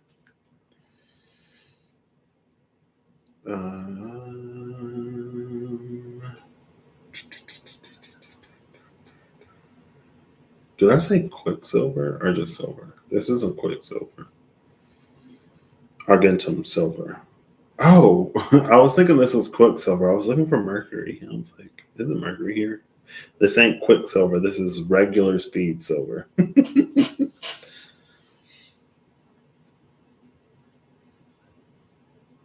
I wonder, these are more like harsh truths.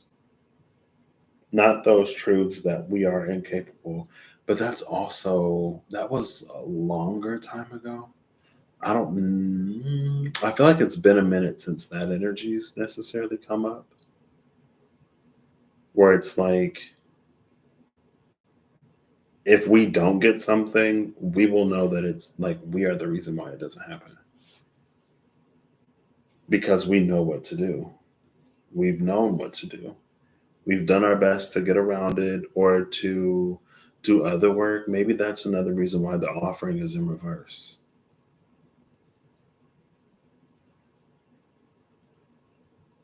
It's how sometimes if we don't want to actually put in the work or the effort, we try to find some other way to go about doing something or getting something, and it's not being accepted. Or it may be accepted, or it may be taken, but that doesn't mean that anything is warranted. It's almost like it's possible to offer and offer and offer and offer and to give and give and give and sacrifice, but still be at a deficit because it's not what is required or it's not what's asked for. And again, like that's the reason why I read it as like a fast rather than as a diet, or I chose to communicate it as a fast rather than a diet because the connection and the link between what is sacred and sacrifice. And that was the offering in reverse. There's like there's a difference between like I'm avoiding this right now because of whatever, but I'm gonna have a cheat day. And like this is something that I'm doing for a very important reason. And it's also important that I not operate outside the bounds of what I know to be for me for whatever reason. Like, it's the sacrifice is supposed to be a sacrifice. It's supposed to have some element of challenge or difficulty. It's supposed to mean something. It's supposed to matter. But sometimes we can try to get so clever and working around this, or we keep searching until we find the thing that gets us the richest, the quickest, with the least amount of effort and work. And if that's what we give, that's what we get. If that's what we give, we're not entitled to any more. We may get more than what we give, but we're not entitled to any more. And that's like entitlement, or that's when entitlement becomes a thing rather than it being like pride or being proud. If you have a contract where if you show up and you do these certain duties, this is what you get paid. If you show up and do it, you are entitled to be compensated for the work that you've done, right? Like, that's an entitlement that one should have. If you're contracted to do that and that's what you do, you should get what like you are owed, because that was the agreement. Now, if you show up somewhere and do work that is not for you to do, like, that same entitlement isn't necessarily there, because there's no contract, there's nothing binding, right? That can be interpreted like, oh, well, we thought this was being done out of the kindness of your heart. And that was also the offering in reverse, giving with expectation.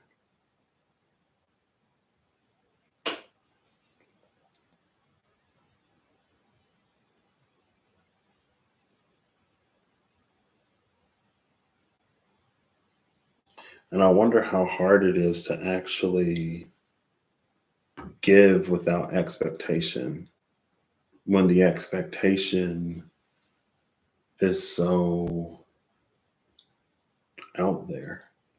You know what I mean? Like, let's say that you're really nice and someone's like, hey, this person is like really nice. If you go and do this for them, they'll give you that. Okay. And so one person comes up to you and you're like, oh, I appreciate it. Thank you. And then another person comes up to you and you're like, oh, I appreciate it. Thank you. And then it's like one person tells two people, who tells two more people, who tells two more people. And at a certain point, it's almost like, okay, so like, you're not doing this out of the kindness of your heart. You're doing this in expectation of getting something from me. You are now using me. I am your cash cow. I am your get rich quick scheme.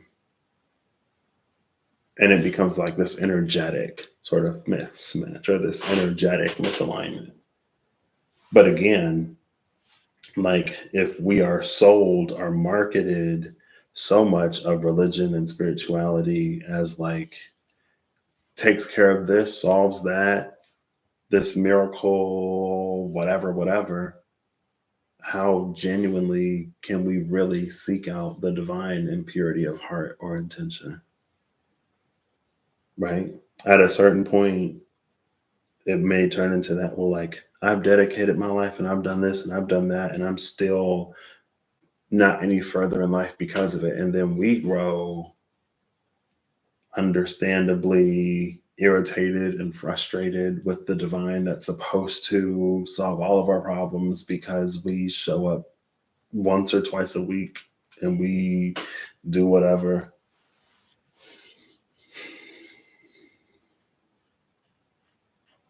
Like, that's something that we sign with the Hierophant. That ain't necessarily something we sign with the divine, especially if that's the intention. But that's how Hierophant gets its money. Almost always. That's how the Hierophant sustains itself. with the resources of those who fall under it. Cool. I keep saying cool, like awesome. Interesting. Is that helpful in any way? I don't know. I just cut the deck and look who I see. The card that I say I never see. It's the moon. I'm like, I never see the moon. And then I cut the deck and there it is. Cool.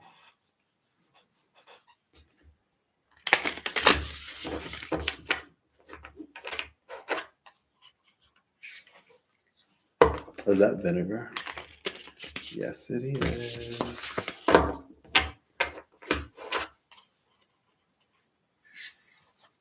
There's vinegar again. Oh my gosh.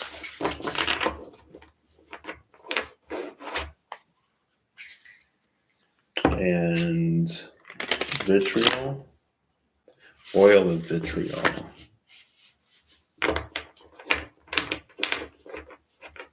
Cool. I guess that's how I punctuate things. Kairos, mythic time.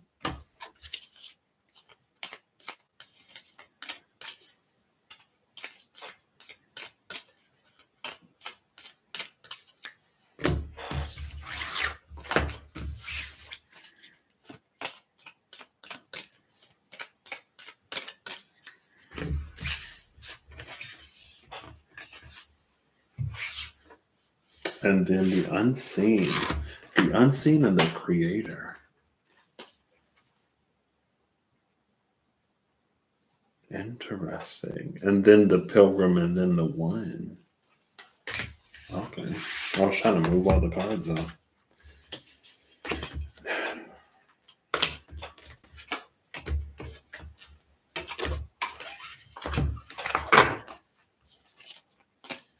All right. Final archetype of it's the king.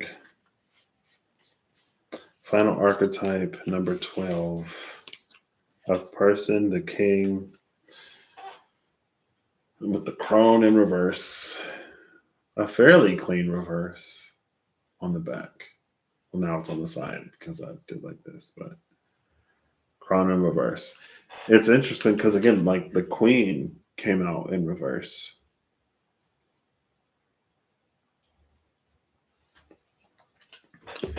And I guess for the narrative that has been the narrative, or not even, like narrative aside, just the attitude of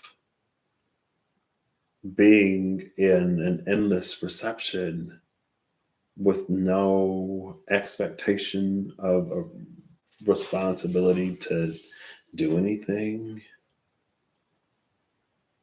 Again, it's like it's almost, it breeds entitlement. I said my 15 affirmations and I got my crystals and my candles going. Where's my money? I don't know. Ask the one who sold it to you. I have no answers. That's not the product I peddle at this stall.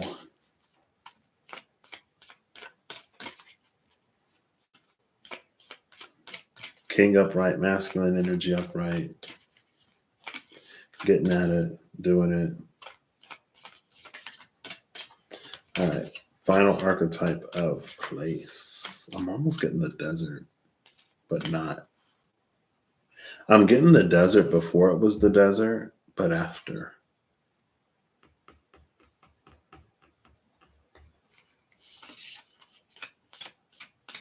Like a renewal of life, but it may not necessarily be the same as it was before.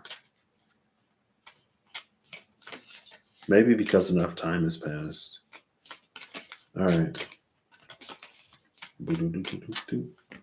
There we go.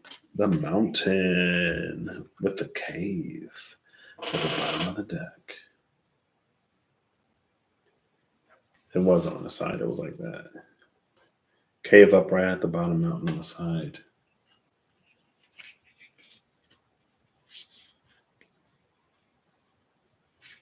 There's something happening in this cave of the mountain.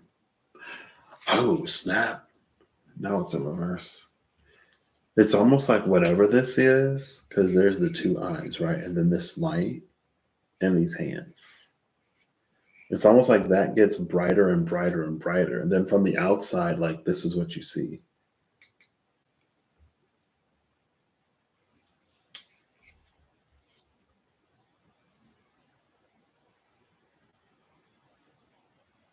I gazed into the abyss, and the abyss gazed back.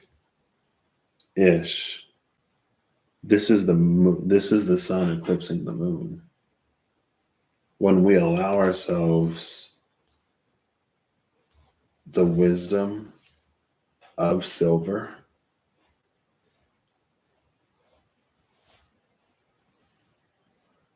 we become capable of receiving the expansion of gold or the radiance of gold. And gold is a radiance that you don't have to polish, right? Like for something to truly be healed, it's like you don't have to take medicine anymore. You don't have to worry about anything. It's a thing of the past. Like it's gone. Silver, you have to do something to maintain it. You have to continuously polish it, or else it will revert to its previous state. And again, that's things that are not sustainable. We can make this change or that change to appear to be whatever, to better our chances or our odds of whatever. But if it's not true, or if it doesn't permeate to at least below the surface, it won't last. It's not sustainable. That's the belly of the Ouroboros. How thick is that layer of gold? Or is it transmuted completely? That's the conductivity of gold too. That's fine. Am I going to take this? No. The sword and the kiss. You thought... Do you kiss your mother with that mouth? I was like, I did get my mouth washed out with soap once. I don't even remember what I said. I'm sure it wasn't that bad. I'm kidding. Could have been more promo.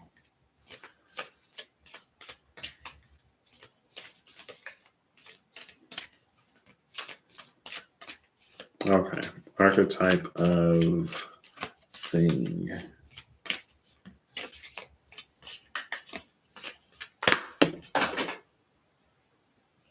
Cool. Bottom of the deck is the flame on the side. 51, which is the mirror to the 15.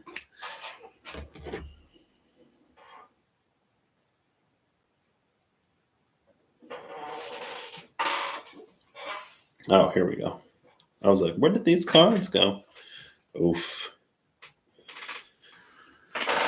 Oh, snap. See, y'all know when the sword came out with the kiss, there was a reason. This is literally the goat. The goat that tried to lure somebody out of Talaria. With the kiss comes the venom. Is that Judas giving Jesus the kiss of death? Or it could be anything. The sword tried to prevent this. The flame tried to illuminate it, but I guess it wasn't up bright enough, or the flame wasn't bright enough for us to see enough.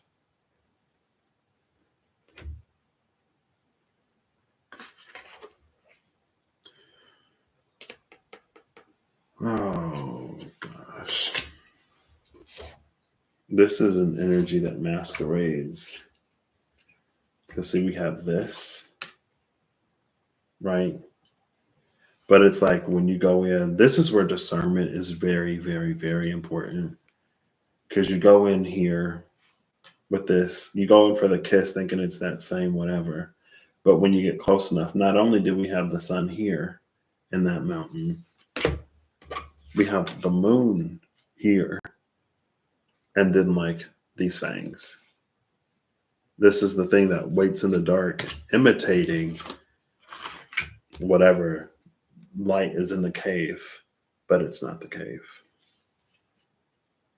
And the sword will try to, a healthy intuition and discernment will try to protect you. But I don't know, maybe in a certain light, things look whatever kind of way. That's also the confidence. There are some poisons that are medicinal, some toxins that are medicinal in the right quantities. But if you put too much, it becomes lethal or it becomes detrimental. And with the kiss, it gets way too close. It's not meant to be that close. Maybe that's trying to make something resonate more than it does, or trying to push something farther than it's supposed to go, putting too much trust or too much whatever into something. Oh, look, there's the gold of vitriol. Aurum.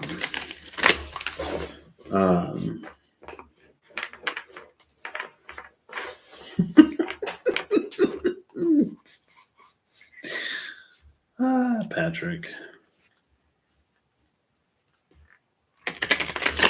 Right. Am I right? Speaking of trying to force things to fit, or like being like, oh, is this? No, girl. No, it ain't. It ain't. And for a second, I was like, oh, like it's so interesting. And then I realized, wait, no, that's not how you spell it. Like, those aren't the same letters, almost. But I was like, yeah, no, it isn't. And then I found out that it wasn't. There we go. Ouroboros symbol at the cut now. Cool. All right, final card, please. Final card, please. Please. From the bottom of alchemy, 2 at the most. If it's more than 2, I'll probably still take them, but please don't give me more than 2. You know what? Whatever needs to come out. However many needs to come out. But hopefully it's like 1 or 2. But I'm not going to put that caveat or stipulation on it.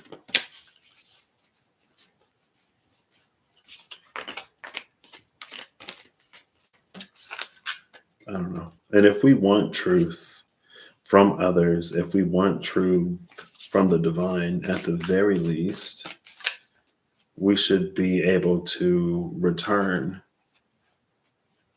a willingness to observe the truth in ourselves and about ourselves. Because how can we, I guess, in one breath, demand truth, but also want to be lied to maintain whatever comfortable falsities we may have? And we can have falsities in the world or falsities in ourselves. There we go. Thank you. Is this Salutio? No, Salutio is blue. This is the other one. Sublimatio, sublimation, number 67. Number 67. Bottom of the deck is Stibis, antimony, number 27, the gray wolf. Oh, snap. Hold up, wait. Oh, wrong number. 67 to 77 is 4. A difference of 4. This is so interesting. It's almost like just when you think you know, you find just when you think you know, you find out how much you don't know. because it goes from the 67 to the 27. And maybe it's uncomfortable. Maybe it's unsettling because it's a loss of 4, and 4 is a number of stability.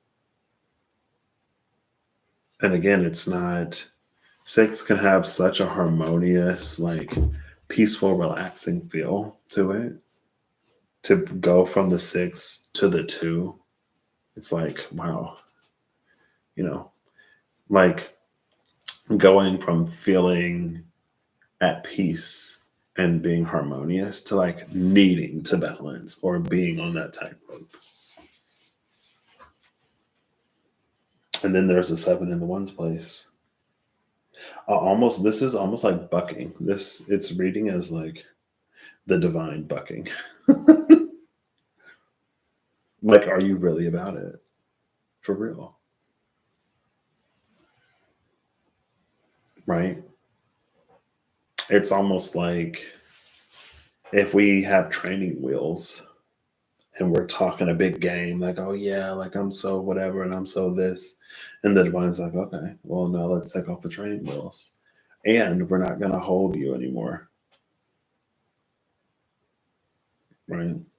It's like we'll have training wheels. The divine will be holding us. We'll be fully padded, confidence through the roof. Okay, let's take off the padding. Then let's remove our hands. And then let's take off the training wheels. And then it's sorry. Anyway, it's almost that kind of energy. And it's like, will you remain standing? Will you remain strong? Will you remain as stout and steadfast when it's not easy mode? Or when things aren't going your way? Or when it's not all positive, happy sunshine, raining money, and whoever and whatever else? Because Job kind of broke the scale a little bit. Job didn't break, and a whole bunch of other people don't break.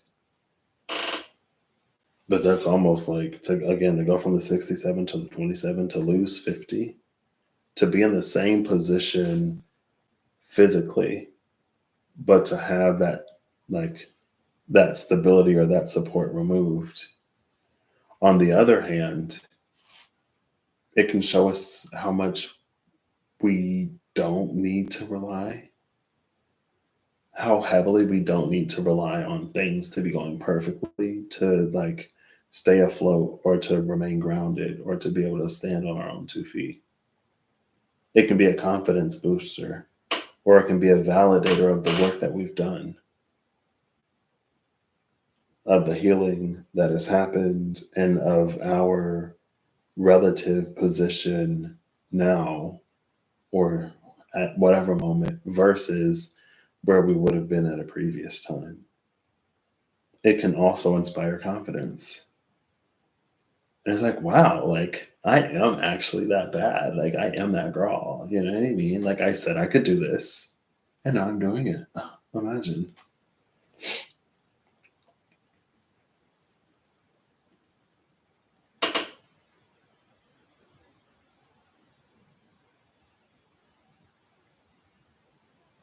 I don't know. Sometimes I get the feeling that there are energies or the divine like wants to do so much more. But people are people. You know what I mean? It's like the parent or like the teacher or yeah, maybe it's like the parent. It's like the parent that would love to give their child a pony because they want a pony, but they can't even take care of the smaller stuff. And the parent knows, like, if I get you a pony, I will be putting that animal's life in danger. To give you what you are asking for is to endanger another life. I would love to fulfill your request, but I can't. Every time I give you an opportunity to, like, become more responsible or to give you an opportunity to show me how like responsible you are, it's like I can't endanger the life of that pony. I can't do it. It would be unethical for me to give a pony to, or again, it could be the opposite. It's like, oh yeah, ask for more. You know what I mean? You asking for a pony, ask for a whole like ranch full of horses of all shapes, sizes, colors, and creeds, all age ranges. Like you could take care of them and you'd be really good at it and you would enjoy it so much. Like this is like your parent is like, you are responsible. Like one of my coworkers today, she was like, my daughter had to make such a hard choice and hard decision yesterday. And I'm so proud of the way that she handled it. Like she was really mature about it. And I was like, oh, look at you being a good mom. And it's interesting because, again, it's one of those like when a mother or when a daughter is not like her mother. From what I know, from what I've heard, it's the daughter who actually does become better. But you don't do that by ignoring all of the things that make you like who you used to be or where you don't do that by ignoring the truth.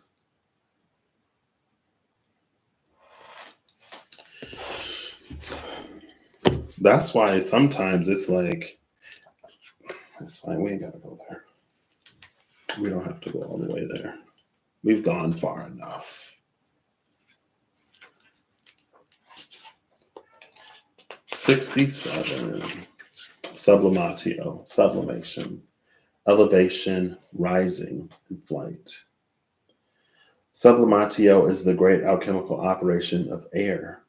It occurs when there is enough heat to change a solid substance into a gas, causing it to rise up, up, and away, causing the most solid, base, dense phase of matter to become so light that this is like that whole ascending the shadow thing that came out with the Jaguar around air.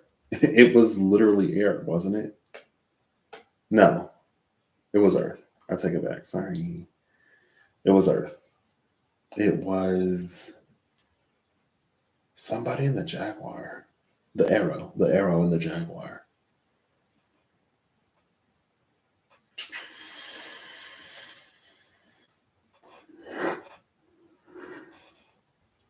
Excuse me. Therefore, when sublimatio, I'll start from the beginning.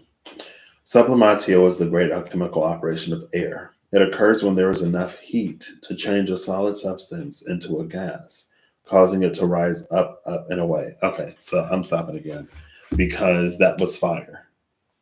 To the left of fire was the earth keeper, like this. To the right was the giveaway. It was like we take this and put it up there, not take this and put it down here. You know what I mean? Some things, maybe, yeah. Some things will literally die. It's like putting a succulent in the rainforest and expecting it to thrive. You know what I mean? It's like it doesn't. It don't work like that. Many have tried. Many have fallen. Sublimatio is the great alchemical operation of air. It occurs when there is enough heat to change a solid substance into a gas, causing it to rise up, up, and away. Therefore, when sublimatio is present, there is an aspect of celebrated elevation, of ascending above and gaining a greater perspective. Birds in flight, mountain peaks, ladders, and balloons are all sublimatio images. As with all the operations, sublimatio has a shadow potential. Through ascension, there is a risk of separating from others, of sensing oneself higher or above. This risk is particularly great in spiritual traditions that offer a linear model of achievement. The divine alchemist rises humbly and supports the upliftment of others, always in touch with the cycle of humanity. Service is the natural balancing agent for sublimatio. It may be the next rung on your ladder. It's interesting that at some point I asked if there were sky mammals. Because it mentioned mountain peaks, it made me think of the mountain. And in the mountain, there was the guy who was like in the cave towards the top of the mountain, almost like he is a sky mammal. We become sky mammals when we ascend our earthly tethers without becoming ungrounded. Excuse me. Cool. Oh, and then there's the wolf. Oh, this is the one that, oh, just like the wolf that bore witness on the other side of the veil. The wolf that waited for us. I'll read it. Why not? I'm going to put it back in the box, but I'll read it. Number 27. Antimony. Antimony is a frequent appearer.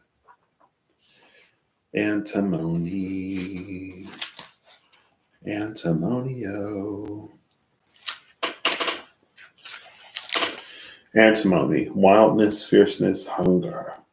In medieval times, antimony became antimony became known as the gray wolf of alchemy. This was due to the metalloid's unpredictable qualities and its ability to eat away at materials in the laboratory. Gold is one of the few materials to withstand contact for it. For these reasons, this card must be read with delicacy. On one hand, it represents the wild and free spirit that longs to express itself in the world.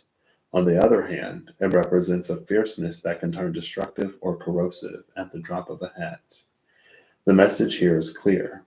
Channel the gray wolf's energy toward creativity. Challenge it to come out from the shadows and express itself. Embark on the creative project or adventure that's calling you, rather than focusing on why you can't. Once you begin, don't quit. The gray wolf responds to respect, not repression. So we saw gold. Oh, that's what I was thinking of. Because when I started to read it, I started to remember that this is the thing that eats away at other materials, and gold is one of the few things that survives antimony. I thought of the 67 to the 27 and the loss of the 4 and the stability on the spiritual side, and seeing whether or not we'll still stand. Is antimony going to eat us alive, or are we going to shine? And gold is the thing again. It maintains its radiance. It doesn't dull. It doesn't rust. It doesn't, like, you don't have to polish it. It doesn't tarnish. That's how you can identify. That's one of the ways you can identify real gold, I'm guessing, is that it never tarnishes. Under no circumstance will it tarnish. That's how you know it's gold. If a change of circumstance causes it to tarnish, you know without a shadow of a doubt it's not gold. It doesn't matter what the circumstance is. It doesn't matter how old the gold is or how long it was in this circumstance or that circumstance or this situation or that situation. Gold will never tarnish. Ever.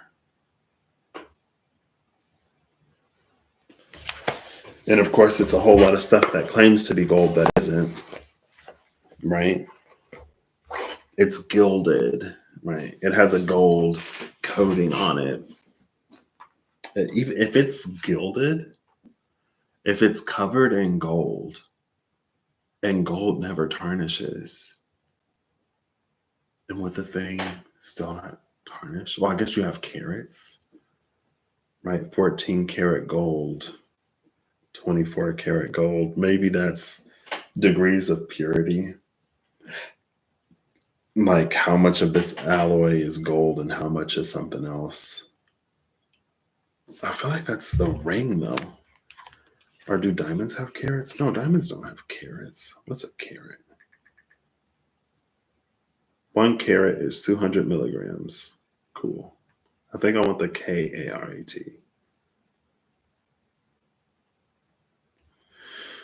Oh, it came to refer to the fineness of gold. 1 carat is equal to 1/24th part of pure gold in an alloy. Oof. It's because they melt it all together in the alloy.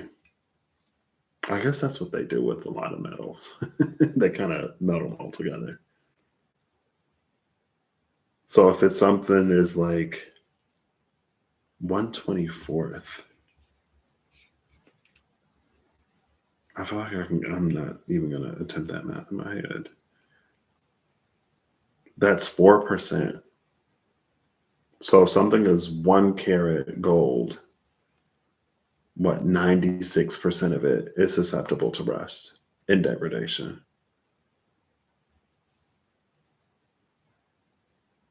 95% is a lot.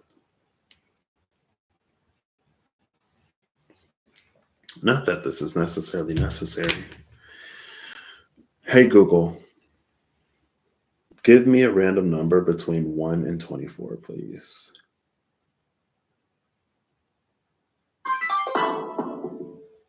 Here's a random number, 17. 17. 17 is the same number that we had to beat in that perception, in that test of perception. 17 was the Queen of Earth who had the butterfly on her shoulder. It was very subtle changes that could be hard to miss. 17 divided by 24 times 100. That's 70%. 71%. Let's round up. 71% gold. 30% will tarnish, but the other 70% will be fine. And then maybe just chip away at the part that's tarnished. Anyway. The gold won't tarnish. The gold won't be degraded by antimony. The gold will continue to stand. The mountain is also a place of challenge. So the challenge itself will reveal gold. But again, that was like, if we seek the easy way out, or if we put in limited to minor effort, then we are only entitled to limited to minor results. But also, I guess we live in a time where so many of us can grow comfortable demanding things and getting them fulfilled for the price of being a major pain in the patootie and someone wanting to just get rid of us. Just give them what they ask for to appease them and to make them leave, and then put them on the list of folks to never invite back. Anyway.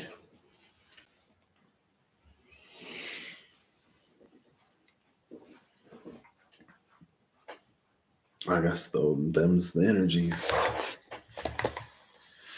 Or at least that was the vibe. Because again, it's all a part of the same thing. It's all a part of that same revelation, I guess. When it comes time to consider who will take the privilege of holding that world soul stone. When whatever that card was at the bottom of the deck was like, none of you. And then again, after that point, that's when the true colors come out. Well, blah, blah, blah. It's like, oh, girl. Yeah, you definitely got what you deserved. Because if that's who and how you are, you shouldn't be in a position to have that kind of power or authority. Absolute power corrupts absolutely. Opportunity makes a thief. We don't need corrupt thieves in positions of power.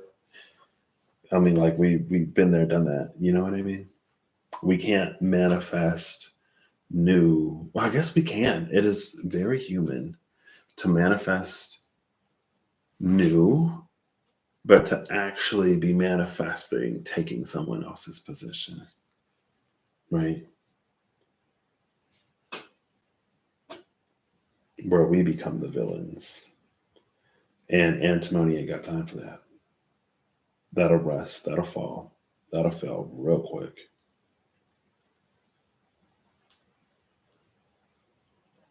Right?